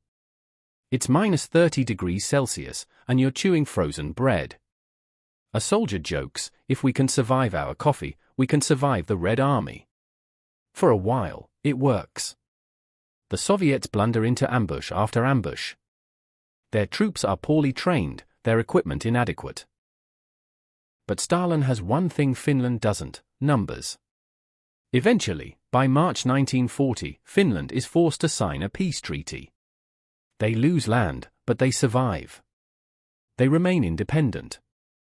And they earn Hitler's attention. You overhear a Nazi general say, if Russia can't beat Finland, they won't last a summer. You might want to write that down for later. Now let's talk about Stalin's shadow games, the internal purges. Remember the Great Terror of the late 1930s? It's still echoing. You walk through Moscow and see photos of military leaders who were heroes last year, but now? Gone. Executed. Erased. Stalin's paranoia knows no bounds. You pass the Lubyanka, headquarters of the secret police, where screams float through barred windows like smoke. Stalin doesn't just remove threats. He rewrites reality. You find Soviet newspapers with airbrushed photos, history books where entire chapters change monthly. Children grow up learning a version of events that twists with each whim of the party. 1 week, Trotsky helped build the revolution. The next, he never existed. And the people? They adapt. You visit a family in Kiev who keep 2 versions of the same newspaper, one official, one scribbled with corrections. They joke, in whispers, that truth is like snow here, it falls, melts, and disappears. But while the Soviet Union is terrifying on the inside, it's deeply useful on the outside, for Hitler. That's the dirty secret. Throughout 1939 and 1940, Soviet ships quietly deliver oil, rubber, and grain to Germany. You watch freight trains cross the border loaded with wheat, while Nazi officials smile politely at their communist counterparts. It's surreal. 2 ideologies, one obsessed with purity, the other with class war, sharing lunch and pretending not to gag. And here's your quirky tidbit: when Germany and the USSR divide Poland, they hold a joint military parade in the town of Brest-Litovsk. You read about German and Soviet officers toasting each other while Polish citizens are still being marched off at gunpoint. There are photos, grainy, uncomfortable, real. Historians still argue whether Stalin truly trusted Hitler, or if he was just buying time. Some say he believed the pact would last. Others argue he expected betrayal and hoped to delay it. What's clear is this: Stalin is not idle. Behind his mask of neutrality, the Soviet Union is preparing, building armies, fortifying borders, tightening control. He believes he's smarter than Hitler. He might be. But Hitler is faster. As spring 1941 nears, Soviet intelligence reports German troop movements near the border. Stalin refuses to believe them. You read the memos piling up on his desk. Reports of tanks massing in Poland. Reports of spy planes over Soviet territory. Still, he stalls. Dismisses. Delays. Because if Hitler attacks, Stalin's perfect image shatters. And Stalin doesn't like cracks in his marble. For now, he holds the line. And across his empire, millions of people hold their breath. In the far reaches of Siberia, prisoners dig canals through frozen soil. In Moscow, school children memorize Lenin's quotes. In the Baltics, church bells go silent. And along the border, soldiers glance west, toward a storm they feel more than see. The pact still holds, for now. But you've seen enough history to know. The hourglass is nearly empty. You wander through a quiet hallway in Geneva, Switzerland. The wallpaper is tasteful, the chandeliers dim, the nameplates polished. It feels more like a fancy hotel than a seat of global power. Welcome to the League of Nations, the world's great post-World War I experiment in international cooperation, a place where wars are supposed to be stopped, bad guys shamed, and peace preserved through polite conversation and strongly worded letters. And guess what? It absolutely does not work. Let's back up a second. The League was born out of idealism. You remember Woodrow Wilson, the US president with the shiny forehead and big dreams. He wanted a general association of nations to prevent another global conflict. The idea was simple: if countries could talk it out, they wouldn't shoot it out. So, after World War I, the League of Nations was formed, with headquarters in Geneva, lots of committees, and just enough moral high ground to feel good about itself. They even had a cool covenant. It said that aggression by any one state would be considered aggression against all. A lovely sentiment. Too bad the US never joined. You sit in a Washington cloakroom in 1919, listening to isolationist senators mutter about foreign entanglements and no more European nonsense. Without the US, the League loses its biggest potential enforcer. You can practically hear the organization's knees buckle before it even walks. Still, the League limps along into the 1920s and early 30s. It helped settle a few small border squabbles, like between Sweden and Finland over the Åland Islands. Cute little victories. It even bans some human trafficking and sets international health standards. But then, the real tests come. First, Manchuria, 1931. You remember this one: Japan bombs its own railway, blames China, and invades Manchuria. The League investigates. Sends a commission. Writes a report. Finds Japan guilty of aggression. And the punishment? Japan laughs, shrugs, and quits the League. No sanctions. No armed response. Just a strongly worded paragraph or two. You sip weak tea in a Geneva cafe and hear a diplomat mutter, "Well, that's a bit awkward." Next test, Italy invades Ethiopia, 1935. You're in Addis Ababa as gas masks are handed out to civilians, because Mussolini's bringing chemical weapons. The Ethiopian Emperor, Haile Selassie, actually addresses the League in person, begging for help. His speech is heartfelt, eloquent, desperate. And what does the League do? They impose partial sanctions, they ban arms sales and rubber exports, but not oil. You know, the one thing Italy needs to run tanks. Why not? Because British and French oil companies were making money. Can't let war get in the way of profit. The result? Italy crushes Ethiopia. The League looks toothless. You overhear a French delegate muttering, "Well, we didn't want a war." You start to realize that the League isn't a lion. It's a committee in lion's clothing. And it gets worse. Germany starts rearming in violation of the Versailles Treaty. The League looks on. Hitler remilitarizes the Rhineland in 1936, an act of open defiance. You stand in a meeting room as French and British diplomats debate whether to act. "We could send troops," one says. "It's a violation of international law." "Yes," another replies. "But what if they shoot back?" So they do nothing. No punishment. No pushback. Just a long pause and a quiet prayer. Hitler takes note. Meanwhile, smaller countries like Czechoslovakia and Austria look to Geneva for reassurance. The League will help us, they whisper. Spoiler, it won't. When Germany takes the Sudetenland, then the rest of Czechoslovakia, the League doesn't even blink. It's not even invited to Munich. You sit in Geneva and watch as ambassadors drink coffee while Europe disintegrates. The truth is, the League can't stop war.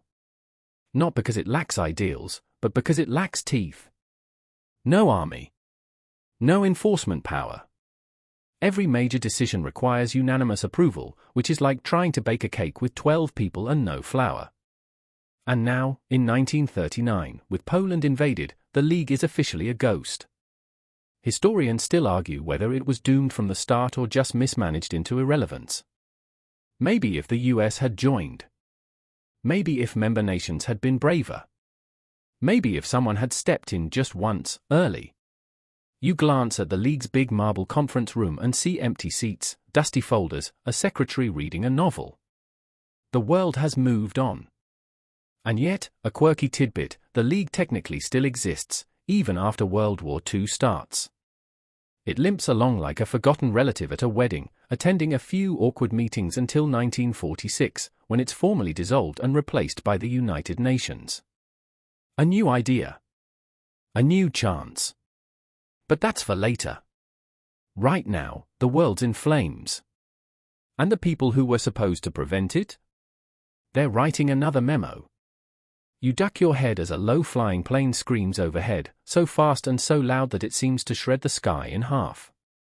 Beneath your boots, the ground vibrates, not with footsteps, but with engines, gears, and steel rolling toward destiny. You're not in the trenches anymore. Welcome to the age of machines, where science and steel don't just support war, they seduce nations into starting it. Let's talk about the toys. By the 1930s, technology isn't just catching up to war, it's outpacing it. You wander through a factory in Germany and watch workers weld the sleek chassis of a Panzer I tank, a baby in the armored family tree that will soon grow up and start knocking on neighbors' doors without permission. Next door? Aircraft assembly lines. Rows of Messerschmitt Bf 109 fighters, silver like sharks and just as hungry. Above them, engineers in white coats draft schematics like they're making art. These aren't mad scientists. They're methodical ones. And they're building something terrifyingly efficient. This is the era where war stops being a slog through mud and becomes a sprint of innovation. Faster planes. Deadlier guns. Radios that can coordinate an entire offensive in real time. You ride in the back of a staff car during a German war game and hear orders relayed like a symphony, tanks to the left, planes above, infantry sweeping in. It's blitzkrieg on paper, and it already works. But it's not just Germany. Everyone's in the lab coat race. In Britain, radar is born, not with fanfare, but in secrecy. You stand at an RAF station in Dover, watching a handful of young men stare at green screens while blips appear, enemy planes spotted long before they cross the channel. It doesn't look like much now, but in a few months, radar will save thousands of lives. Over in Japan, scientists tinker with carrier-based aviation. You board the aircraft carrier Akagi, where pilots practice takeoffs on a deck barely longer than a city block. These guys aren't just flying, they're redefining naval warfare. The battleship is dying. The aircraft carrier is about to become king. Meanwhile, the United States, still technically neutral, is quietly revving its industrial engines. You visit a Detroit assembly line that once made cars but now is experimenting with bomber fuselages. The machines hum. The workers joke. Everyone knows the war's coming. They're just waiting for the official invite. Back in Germany, Wernher von Braun is dreaming about rockets. Not for war, yet, but for space. He wants to go to the moon. The Nazis want to hit London. A few years from now, they'll compromise and build the WW2 missile, the first man-made object to reach space and come back angry. You walk through a lab where engineers pore over equations for jet propulsion. It's quiet, focused, almost beautiful, until you remember where these engines are going. Let's take a breath with a quirky fact. The Germans design a wind cannon, a bizarre device meant to shoot compressed air at enemy planes. It fails spectacularly. Another weapon, the sound cannon, was supposed to vibrate a person to death. Spoiler, it mostly just caused mild discomfort. But the serious tech? It works. Historians still argue whether it was the machines that shaped the war, or the war that shaped the machines. Either way, once the gears began turning, no one could stop them. And the seduction isn't just in the hardware. It's in the ideology. Propaganda doesn't just sell war, it sells technology as destiny. Nazi films show rockets streaking across blue skies, tanks crushing forests, soldiers smiling with machine guns that sparkle in the sun. Mussolini makes propaganda posters with biplanes arranged like Roman legions. The future, they say, belongs to the engineered society, strong, fast, obedient, clean. You see uniforms starched within an inch of their lives. Assembly lines turned into military drills. Even architecture joins the effort. You walk into a government building in Berlin, concrete, symmetrical, inhuman. It's built not to welcome, but to intimidate. And science itself? It gets darker. The Nazis start leaning heavily into racial biology, eugenics, and pseudogenetic experiments. You flip through a research paper claiming skull shape determines loyalty. A lab assistant boasts about discovering a gene that links crime to ethnicity. It's all nonsense, wrapped in lab coats and Latin phrases. But the public? Eats it up. These ideas justify everything. Sterilization programs. Ghettos. Eventually, camps. Science, once a tool for discovery, becomes a weapon of division. You visit a lecture hall where doctors are being trained to classify patients, healthy, sick, or unfit. You don't need a crystal ball to know where this path leads. In the Soviet Union, things are no less strange. Stalin, ever suspicious of bourgeois science, pushes for Lysenkoism, a pseudoscientific theory about agriculture that rejects genetics in favor of socialist plant growth. It leads to crop failure. People starve. But the science survives because it's politically correct. You wander through a collective farm in Ukraine and see the results: dry fields, skeletal children, posters claiming that the people's wheat grows with the people's strength. Back in the US, scientists begin working on a theoretical concept so dangerous it's whispered in labs, splitting the atom. Einstein himself signs a letter to President Roosevelt, warning that Germany might be trying to build a bomb unlike anything the world has ever seen. It's 1939, and the Manhattan Project hasn't begun yet, but the idea is in the air, like ozone before lightning. The reality is this: the world is no longer fighting with swords or even just rifles. It's fighting with formulas. And you feel it in every factory whistle, every blueprint, every prototype humming in the test range. War is now about how fast you can build, how many you can produce, and whether your smartest minds are in labs or labor camps. You board a train in Germany heading east. Inside, crates of radios, spare tank parts, and oxygen tanks for high-altitude bombers. Next to you? A physics student turned officer sketching a pressure valve for a new dive bomb site. The line between engineer and soldier? Gone.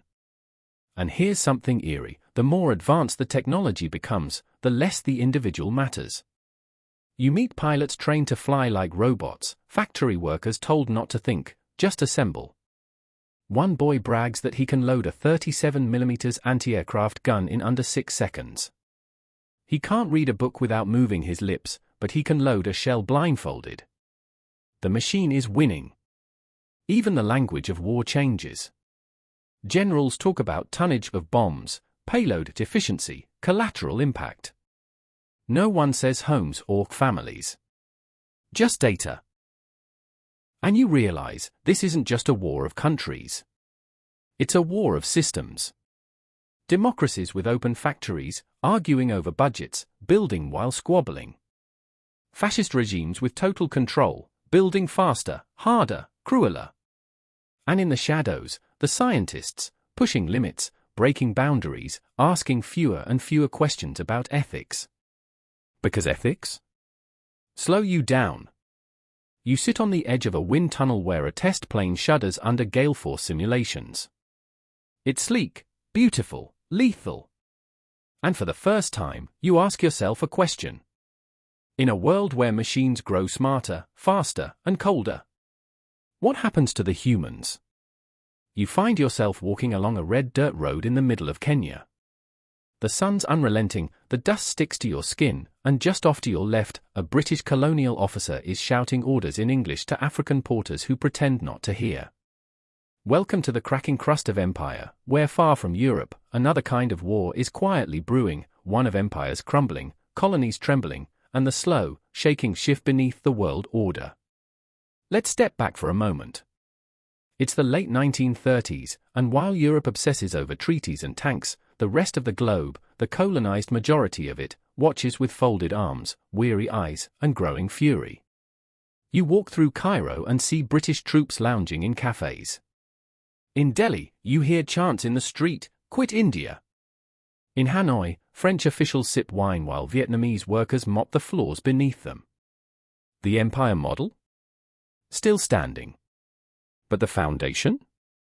Cracking like glass in a slow-motion fall. Let's start with India, the so-called jewel in the crown of the British Empire. You walk through the streets of Bombay in 1930 just in time to witness Mohandas Gandhi's Salt March. Thousands of Indians, barefoot and sunburnt, are following a small man in homespun cloth as he protests a British tax on, you guessed it, salt. A commodity. A symbol. A quiet revolution. The British arrest him. Again. The movement grows. Again.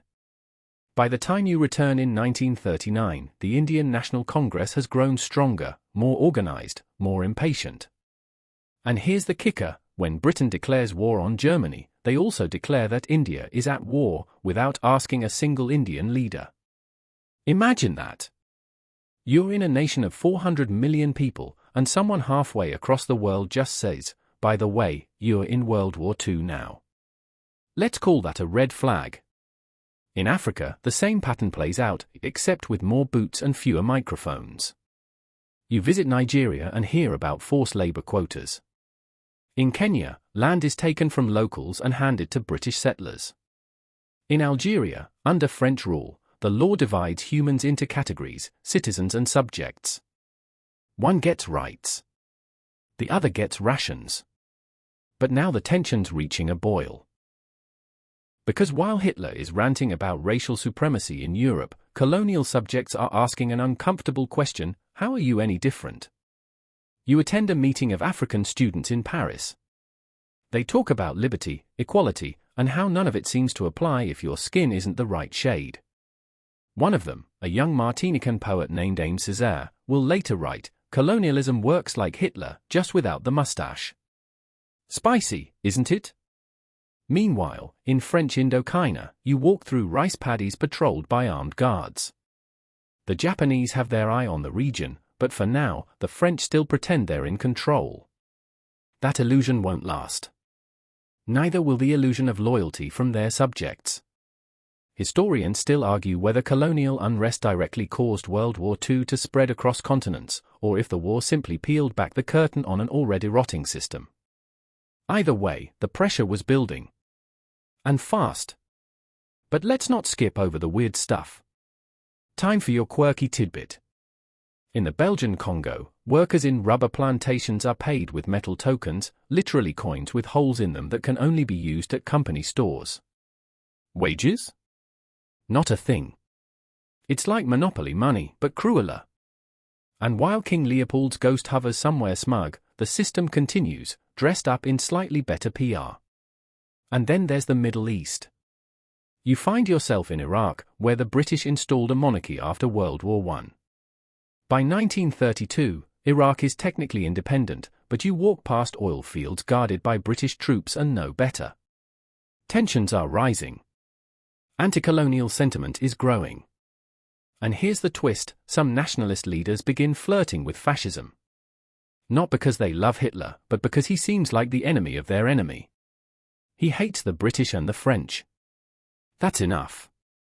In Palestine, violence escalates between Arabs, Jews, and the British colonial authority.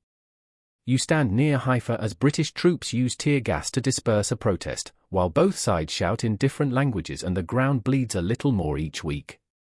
You ride a train into Egypt and hear rumors about King Farouk, a ruler caught between pleasing the British, ignoring his people, and trying to stay relevant. He's young, flashy, and increasingly unpopular. The British still dominate everything that matters, especially the Suez Canal, the artery of empire. And here's something everyone pretends not to say out loud.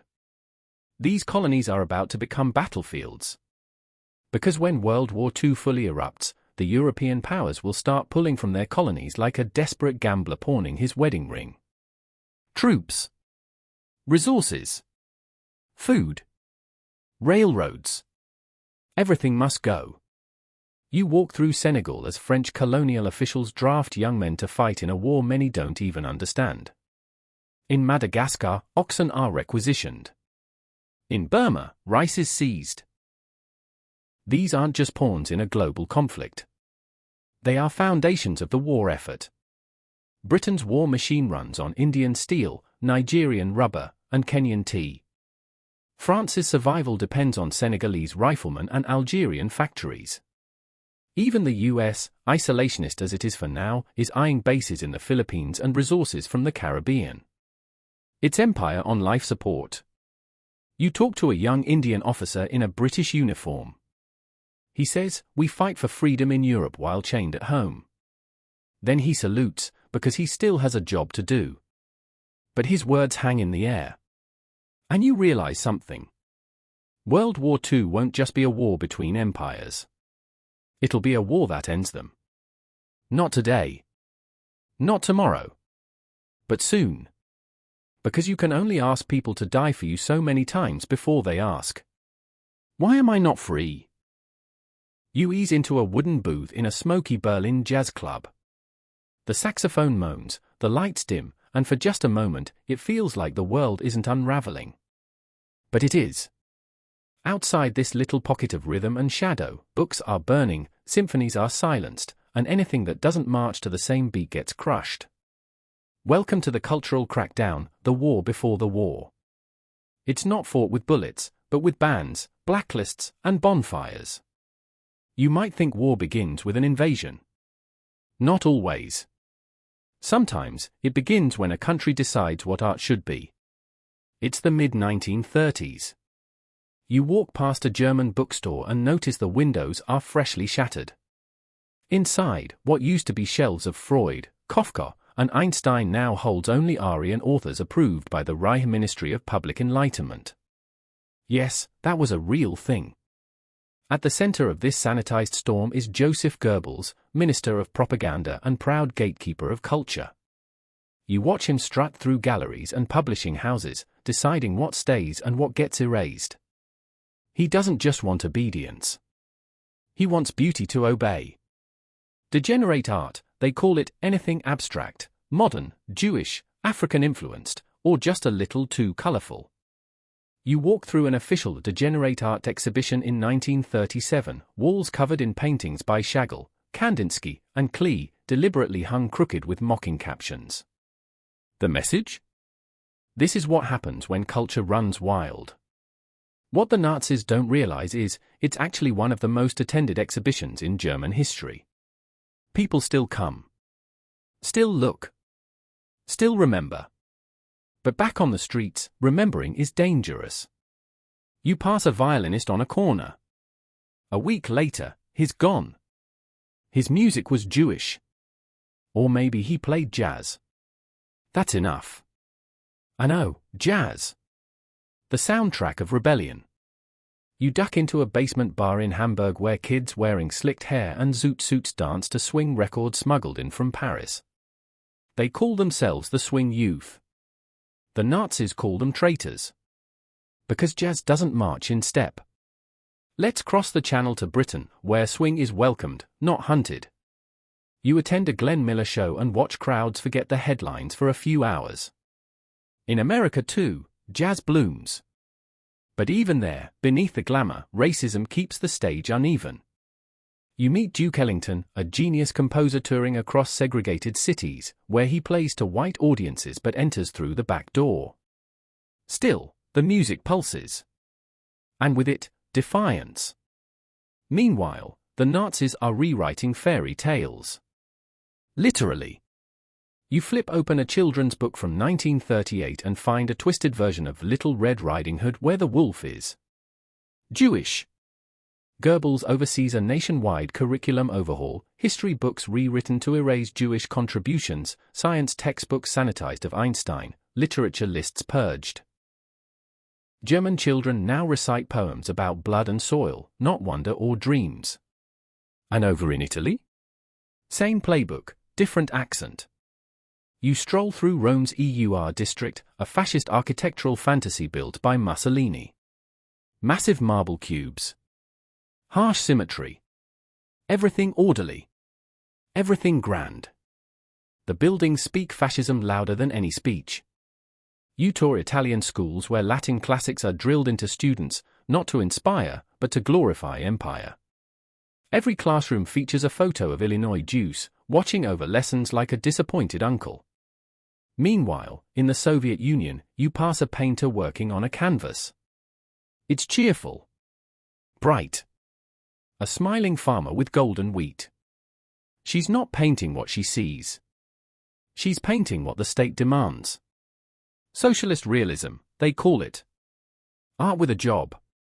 Art as propaganda. One quirky moment, you stumble on a Soviet science fiction novel from 1935 where the villain is individualism. Yes. The entire plot is about the dangers of thinking too much for yourself.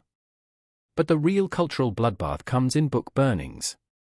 You're in Berlin, 1933, when students, young, eager, nationalistic, gather in Bibelplatz Square.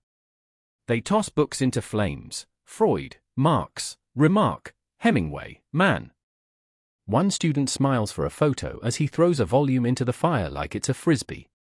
A sign nearby reads, "Where they burn books, they will, in the end, burn people." Spoiler, they do. Historians still argue whether the Nazi cultural purge was ideological cleansing or calculated control. Probably both. Erasing dissent removes opposition. Erasing art removes the soul. And when a society loses its soul, violence gets easier. You walk through Vienna as theaters are shuttered. Jewish actors are banned from performing.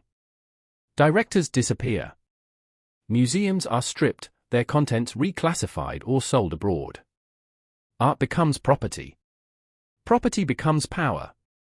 Across Germany, new radio sets are installed, Volksempfänger, or people's receivers.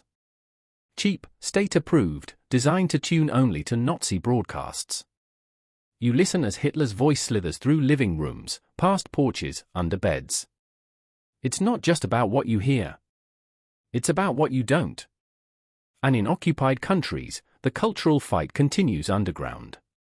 You visit Prague and find a secret poetry circle meeting in a candlelit basement. The words aren't just poems. They're resistance. In Paris, artists flee. Picasso packs his brushes. Marc Chagall runs. Those who stay often hide. Or worse. One French surrealist writes a play where every character is a metaphor for fascism. It gets banned before the second act. You begin to understand that art isn't just expression. It's armor. It's alarm. And that's why regimes hate it. You catch up with Bertolt Brecht, the playwright, exiled and exhausted. He once said, "Art is not a mirror held up to reality, but a hammer with which to shape it." You nod. Then glance over your shoulder. No one should hear that quote right now. Even in the United States, you hear whispers. Un-American books are pulled from some libraries. Certain Hollywood films water down criticism of fascism to keep things neutral. It's not full censorship, but it's the same fear in a different suit. And so you keep walking. From Warsaw's shuttered opera house, to Berlin's jazzless clubs, to Rome's marble prisons of architecture, to Moscow's staged smiles. to Paris's cafes whispering poems like prayers. You see the cultural battlefield in full. And it's not a side note. It's the prelude. Because when you erase a culture, when you silence music, when you ban books, when you redefine beauty as obedience, you're not avoiding war. You're preparing for it. You hear it before you see it, a chorus of young voices echoing through the streets of Munich. Feet stomp in sync. Arms swing in practiced arcs. They're singing, and it's catchy, something about loyalty and sacrifice. The harmonies are chilling not because they're off-key, but because they're too perfect. You've stumbled into a world of youth brigades and brainwashing, where ideology is taught earlier than math, and childhood becomes rehearsal for conquest. You trail the procession as rows of kids, some no older than 10, march beneath a banner reading Jugendiant dem Führer, youth serves the Führer. Their uniforms are sharp, their haircuts sharper, and their eyes wide open. Welcome to the Hitler Youth. Founded in 1926 and supercharged after Hitler's rise to power, the Hitlerjugend became the only legal youth organization in Nazi Germany.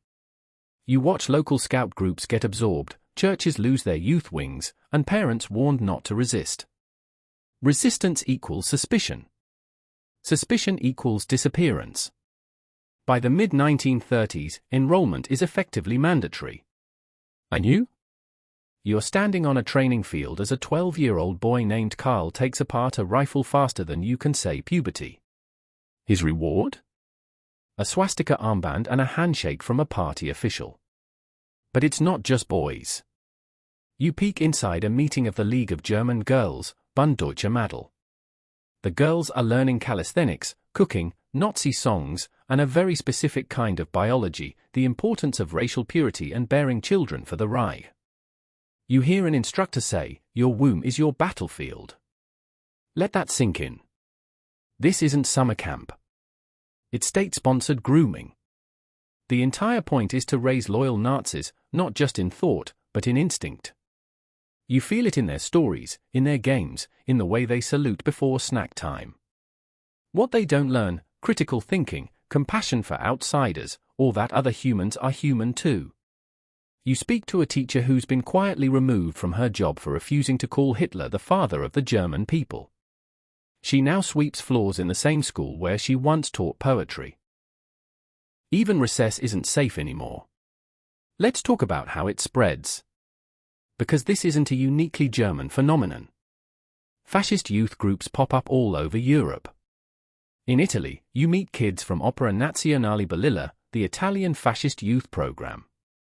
They're climbing ropes, building model Roman forts, and pledging to die for Mussolini before they're old enough to shave. In Japan, there's the Great Japan Youth Corps, where schoolboys are taught to worship the emperor and dream of dying gloriously in battle. You attend a ceremony in Tokyo where 10-year-olds bow deeply before a flag and shout, "We will never be conquered." Even in Stalin's Soviet Union, youth is a weapon. You meet Komsomol and Young Pioneer members, little red-scarved communists trained to report on their parents, to chant party slogans, and to memorize Lenin's face like it's a saintly icon. And in Spain, post the Civil War, Franco's regime builds nationalist youth academies modeled after fascist Italy, discipline, Catholicism, and silence. Let's pause for a quirky tidbit. In Nazi Germany, a child who didn't join the Hitler Youth might be barred from buying sweets. Imagine that, no chocolate unless you conform. But the cost isn't measured in candy. It's measured in innocence lost. You walk through a German town in 1938 and find graffiti that says, "The Führer is always right." It's written in chalk, in a child's handwriting. No one erases it. By now, the program's turning darker. Youth leaders teach hand-to-hand combat.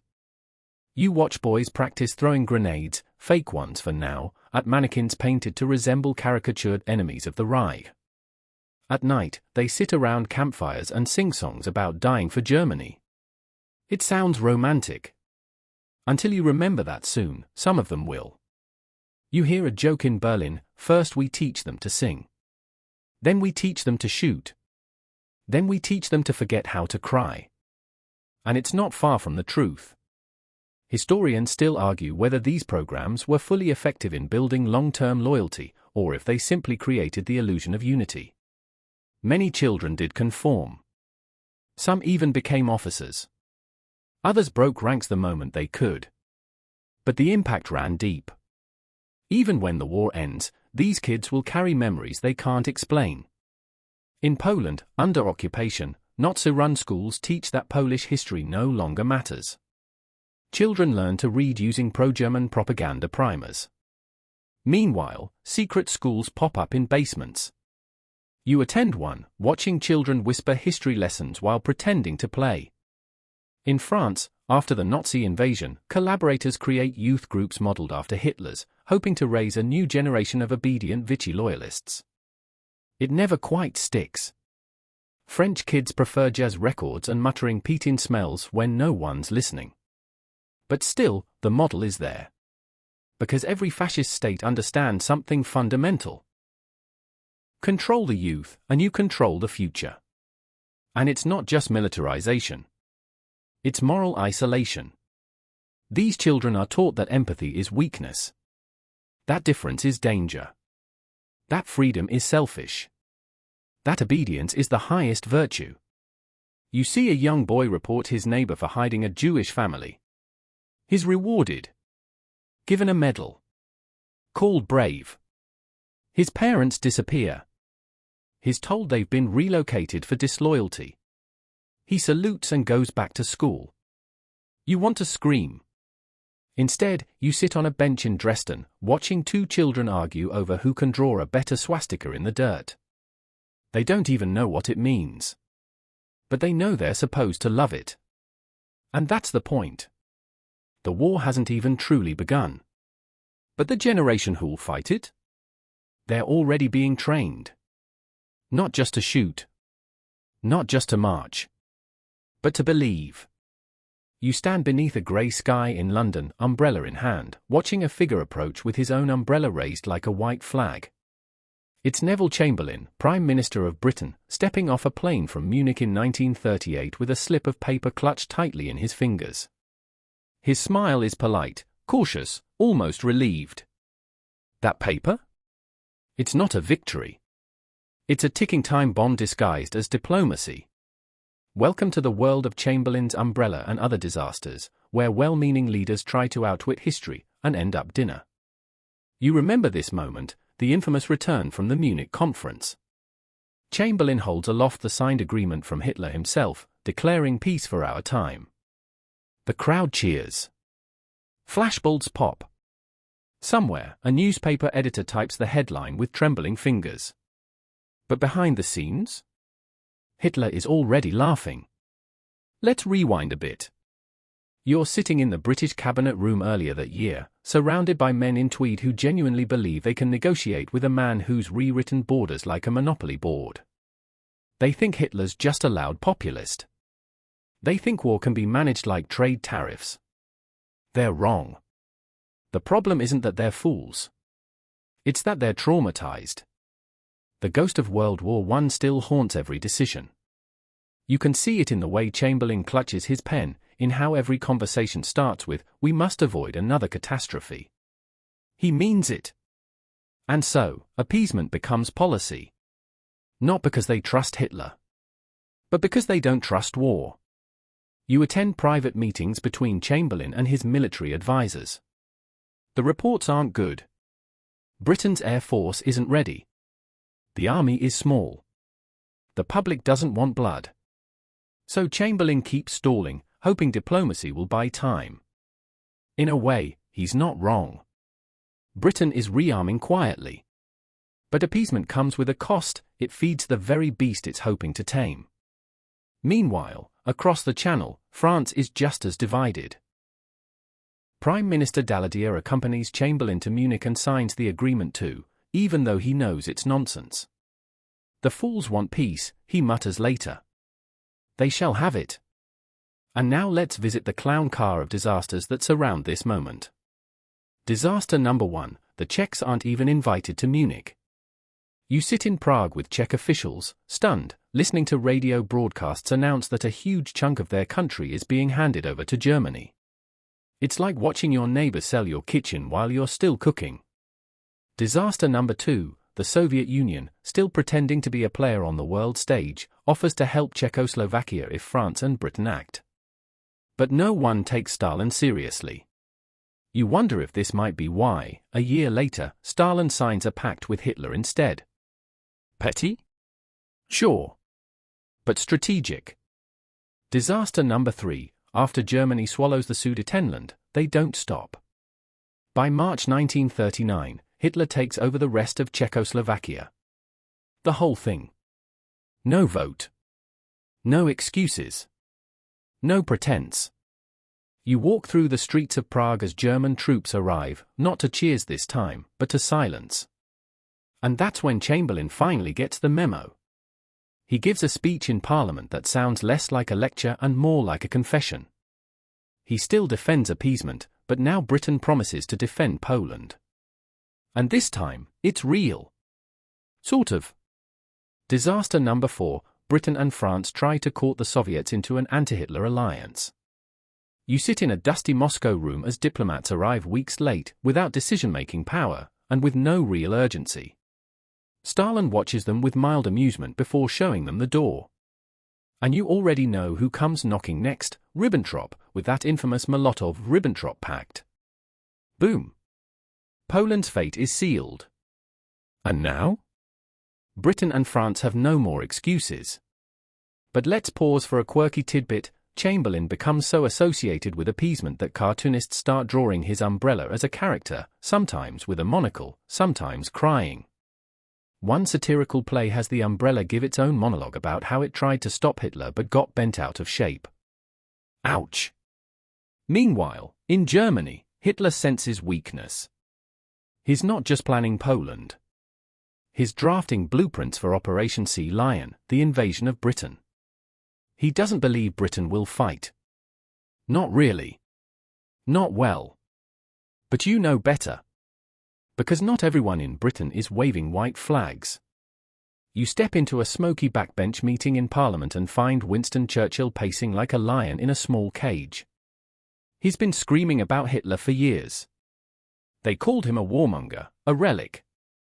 Now? He looks prophetic. Churchill doesn't trust treaties. He trusts rearmament. He trusts preparation. And most of all, he trusts spine. You hear him mutter, an appeaser is one who feeds a crocodile, hoping it will eat him last.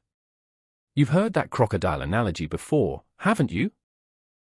But here's the thing, Chamberlain isn't a villain. He's a man trying to prevent another world war using the tools he has: patience, persuasion, and optimism. His failure is tragic, but not evil. Historians still argue whether appeasement bought Britain time to rearm or simply encouraged Hitler to go full speed ahead. Some believe without Munich, Britain would have been crushed in 1939. Others argue that standing up to Hitler earlier could have stopped everything. From where you sit, near a gas mask station in London, watching children being fitted for respirators, it's hard to say. What's clear is that peace has expired. Disaster number 5, Italy, smelling opportunity, invades Albania in April 1939. Mussolini's trying to keep up with Hitler, like the less talented friend in a band who insists on doing solos. Albania folds fast. The League of Nations gasps. Then shrugs. At this point, even the League Secretary General seems to be scanning job listings. And the final disaster? You watch as Chamberlain tries to form a coalition with Poland, Romania, and Greece. It's too little. Too late. The world is done negotiating. You walk through Warsaw on the eve of invasion. Soldiers are digging trenches. Shopkeepers board up windows. Children still play in the street, but now their games involve imaginary planes and fake air raids. No one trusts the paper anymore. Because the paper had Hitler's signature. And Hitler lies. The umbrella? It's folded now. The weather's changed. You wake to the sound of boots on cobblestones, not marching in step, not for a parade, but moving fast, loud, and with intent. It's dawn, September 1st, 1939. The sun is just beginning to claw its way over the rooftops of Gdansk, and you already know, the invasion everyone feared is no longer theory. It's happening. It's loud. And it's not just a land grab, it's the invasion nobody believed. The war has begun. You run with the crowd toward the Westerplatte Peninsula, where the German battleship Schleswig-Holstein opens fire on a Polish garrison. The earth buckles. Concrete shatters. It's one of the first shots of the war, but the plan has been in place for months. You remember Hitler's speech from the night before, calculated, theatrical, dripping with false righteousness. He claims Polish aggression forced Germany to act. That Germans living in Poland are oppressed. That he only wants peace. You glance at the sky. It's full of Stuka dive bombers. So much for peace. You already know what this is, blitzkrieg in action. We'll get to the mechanics soon. But first, let's talk about shock. Because while Poland is the one getting hit, it's Europe that's stunned. You pass through the offices of the British Foreign Ministry, where phones ring non-stop and aides pace with ashtrays in hand. They're confused. Not surprised. But confused that Hitler actually did it. Because for months, people whispered that Hitler wouldn't really invade Poland. That it was a bluff. He'd talked so big for so long, Sudetenland, Austria, Czechoslovakia, surely, this was just another negotiation tactic, right? Wrong. What they didn't realize was, this wasn't another chess move. It was a checkmate attempt. And it's terrifyingly effective. German troops roll in from the west, tanks plow through farmlands, paratroopers drop from the sky, and Polish cities fall faster than anyone predicted.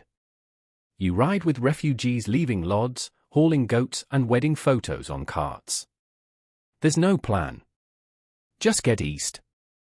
Away from the bombs. But then, the Soviets come from the other side. On September 17, in accordance with the secret Molotov-Ribbentrop Pact, Stalin invades from the east. Poland is squeezed like a vice. From both sides. At once. You're in low when Soviet tanks arrive. There's no celebration, only confusion. One day ago, these soldiers were potential allies. Now? They're dividing the country with Hitler, handshake and all. And the world watches in horror. Britain and France had promised to protect Poland. So, on September 3rd, after a couple days of hand-wringing, they declare war on Germany. Air raid sirens echo through London and Paris. Troops are mobilized. But they don't actually do anything. Not yet. This is the start of what becomes known as the phony war, a strange, eerie pause between the declaration of war and actual fighting on the Western Front. You hang out with French troops at the Maginot Line, playing cards and cracking jokes about Hitler's mustache. Meanwhile, Poland burns. Let's pause for a mainstream historical fact: the Polish army never had a chance. Despite bravery, clever counterattacks, and determined resistance, they were outnumbered and outgunned. Their cavalry, often mocked for charging tanks, was actually used more for mobility than combat, but the myth sticks. You sit with a Polish general who whispers, "We weren't beaten. We were overwhelmed." And he's right.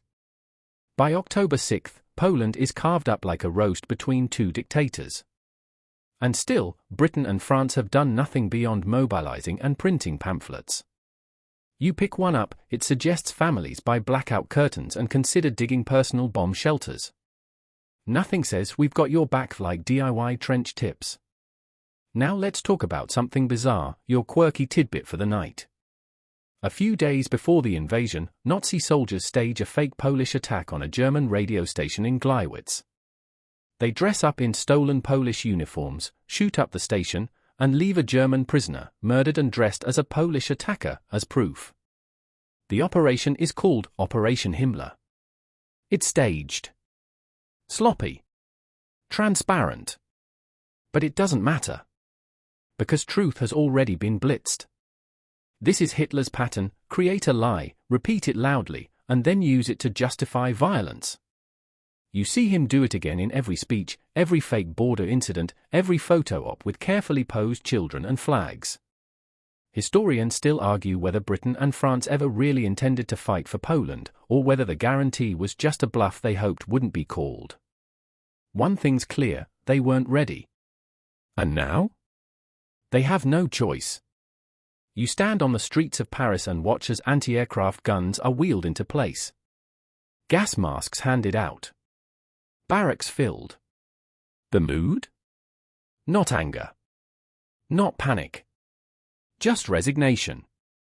Meanwhile, in Berlin, you hear cheering. Because for Hitler, this is a victory. He tested the West again.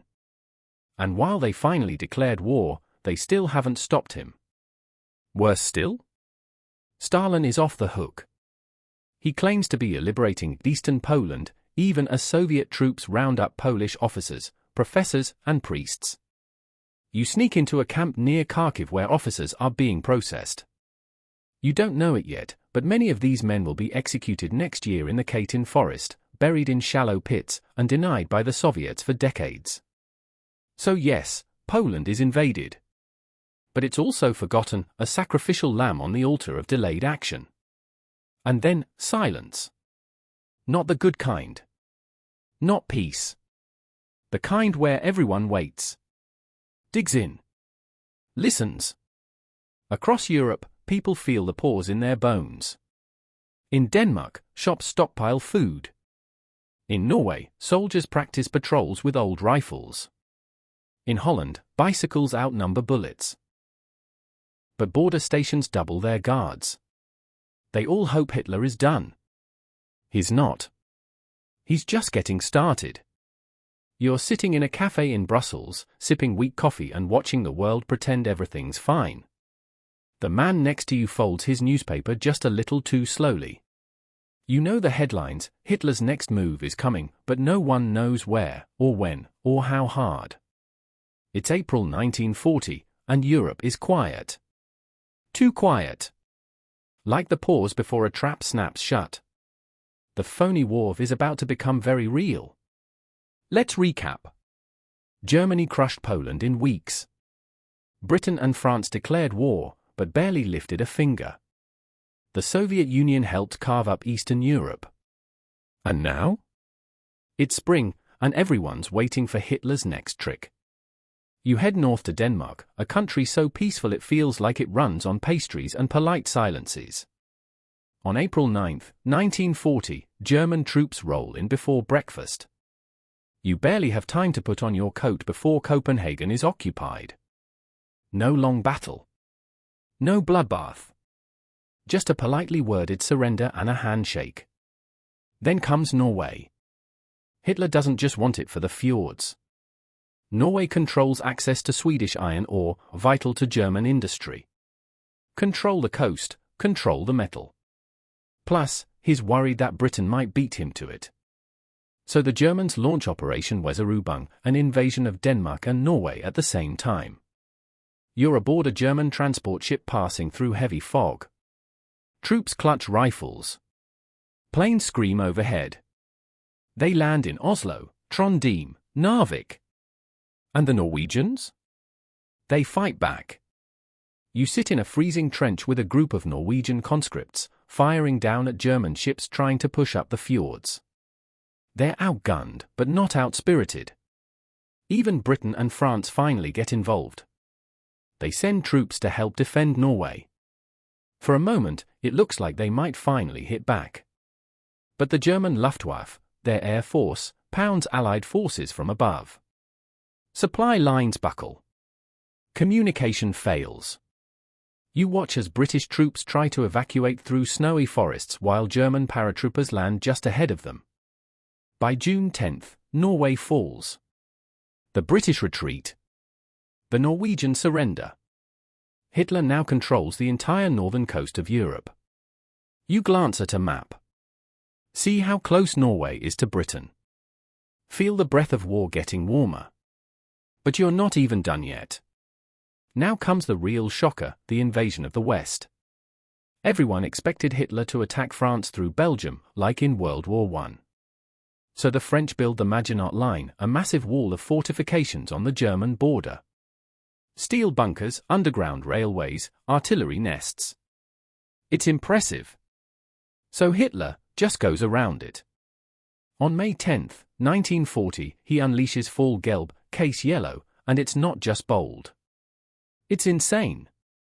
German forces smash into Belgium, Luxembourg, and the Netherlands with terrifying speed.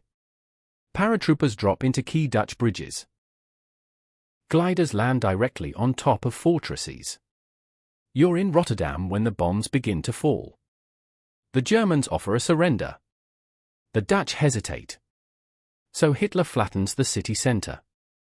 Over 800 civilians die in one day. The Netherlands surrenders. Belgium follows soon after. But Hitler's biggest move? He sends panzer divisions through the Ardennes, a forest the French believed was too dense for tanks. Surprise! It's not. You ride shotgun in a German half-track as they pour through trees like an iron river. Within days, German tanks break into France from behind the main defenses. And the French? They panic. You're in Paris as the news spreads. Crowds fill the streets. People try to flee south. The roads are jammed with wagons, cars, baby carriages. It's exodus by traffic jam, and the Luftwaffe strafes them without mercy. Meanwhile, the British Expeditionary Force is cornered near Dunkirk. It looks like the end. But then, something incredible. From May 26 to June 4, Operation Dynamo kicks off. You stand on the shores of Dunkirk and watch hundreds of boats appear on the horizon. Warships, fishing boats, pleasure cruisers, even paddle steamers. Ordinary British civilians cross the channel to help evacuate their soldiers. They call it a miracle. Over 330,000 Allied troops are rescued. Not because of strength. Because of desperation. And boats. The retreat is messy, but it saves lives, and saves Britain. Now back to France. Paris falls on June 14. Hitler doesn't bomb it. He walks in like a man collecting what's already his. You find him standing at the Eiffel Tower, hands on his hips, surveying the city he's dreamed of conquering since the trenches of World War I. 1 week later, France surrenders. But not all of France. The country is split. The Germans occupy the north and west, including Paris. In the south, a new freed regime is established, Vichy France, under Marshal Philippe Pétain. Technically independent. Actually a puppet. And let's not pretend otherwise, Vichy collaborates. Hard.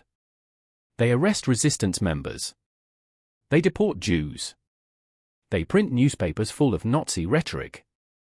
You sit in a Vichy cafe and hear a local official say, "Better Hitler than Bolshevism."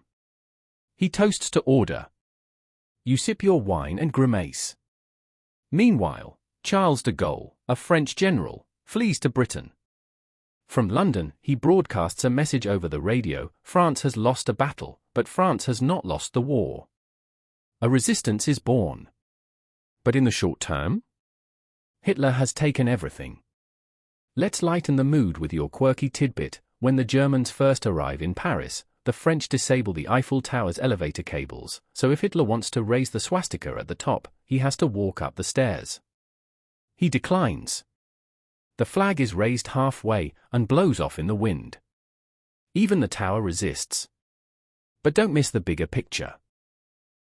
In just 6 weeks, Germany conquers Denmark, Norway, the Netherlands, Belgium, and France. It's not just military strategy. It's psychological warfare. The Nazis have turned panic into a weapon. Historians still argue how much of the German victory was innovation, and how much was the failure of the Allies to adapt. Many say the French strategy was built for a repeat of World War I, and Hitler simply played a different game. What's certain is this: by June 1940, Hitler stands at the height of his power. Poland is crushed. Scandinavia is under control. Western Europe is either conquered or collaborating. Only Britain stands alone. You peer across the English Channel. The storm is coming. You stand at the edge of a high chalk cliff in southern England, wind whipping your coat as you stare across the English Channel. The continent is burning, fractured, conquered. And right now, Britain stands utterly alone. It's mid-1940, and you know what comes next. The German war machine isn't finished, it's hungry, and it's looking right at you. Welcome to the moment where there's no turning back.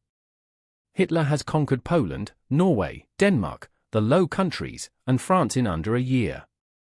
You'd think he'd slow down. But no. He turns to Britain and begins planning Operation Sea Lion, the invasion of the British Isles.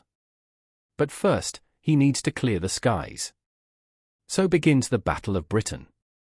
You sit with a young Royal Air Force pilot, barely old enough to shave, as he buckles into a Spitfire.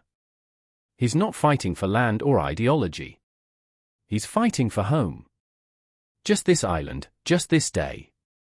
It's the summer of 1940, and the Luftwaffe begins its bombing campaign, targeting airfields, radar stations, and then cities. London becomes a bullseye.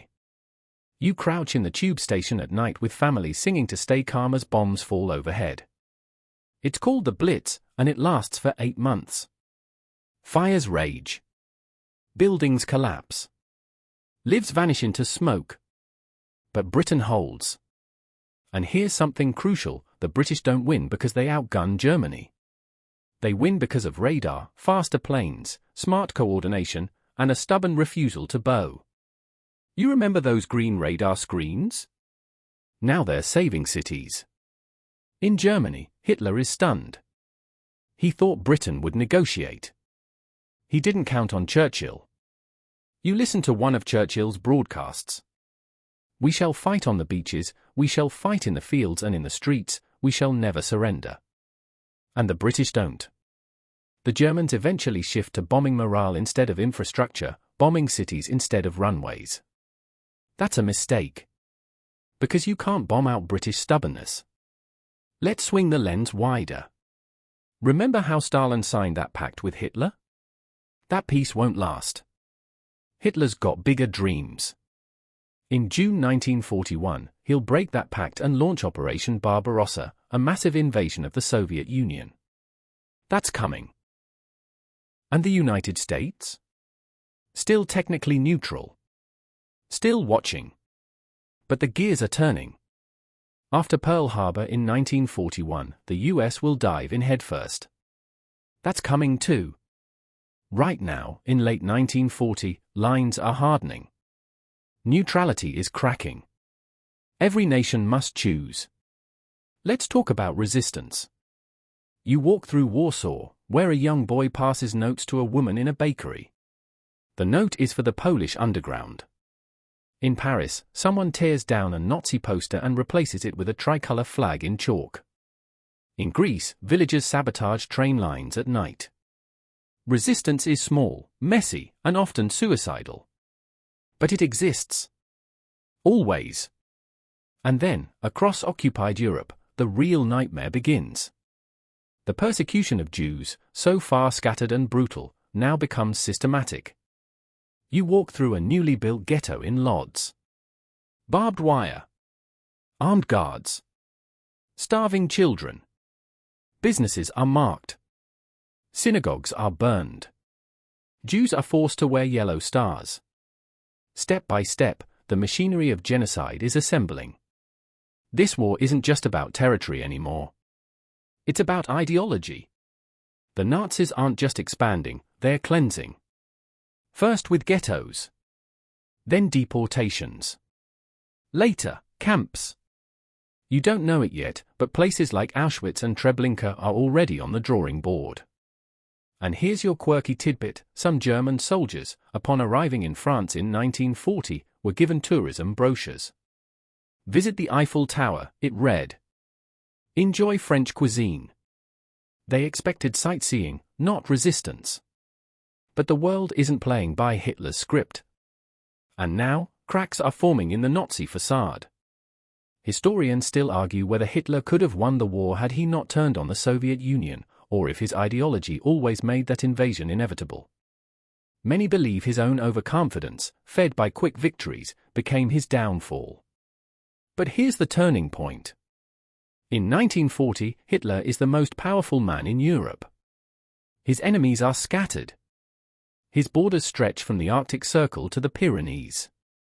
But he still wants more. Always more. And that's the mistake. Because war isn't a ladder. It's a pit. And the deeper you go, the harder it is to climb out. You stand now in a London neighborhood recently bombed. Rubble piles where homes stood. Yet a girl plays hopscotch with chalk near a crater. Her mother hangs laundry on a line. A newspaper flutters in the wind, Nazis bomb Coventry, casualties unknown. The world has changed. It's no longer a question of whether World War II will happen. It's a question of how far it will go. And you, dear listener, have walked every crooked, dust-choked, blood-stained step up to this ledge. Tomorrow, the war will rage full force. But tonight? Tonight you rest. And now, it's time to let your breath slow. You've wandered through broken cities, whispered past guarded walls, and felt the rumble of tanks before the first bullet ever fired. You've followed a generation that watched peace crumble, inch by inch. Saw optimism bend beneath fear. Heard the promises and the silence that followed when they were broken. But for all the darkness, you've seen flickers too, of music played in secret, of chalk drawings in alleys, of boats crossing dangerous waters just to bring someone home. The world didn't fall into war all at once. It crept. It cracked. And sometimes, it sang. So, as you settle into sleep, know this, history doesn't always roar. Sometimes it whispers. And if you listen closely enough, you'll always hear the moment the world begins to shift. The rain tapping against the window isn't shellfire tonight. It's just rain. The wind outside your room isn't a siren. It's just the breeze, nudging you gently toward dreams. You're safe. The war is still pages away. Your eyes are heavy now. Let them close. And let the past keep watch.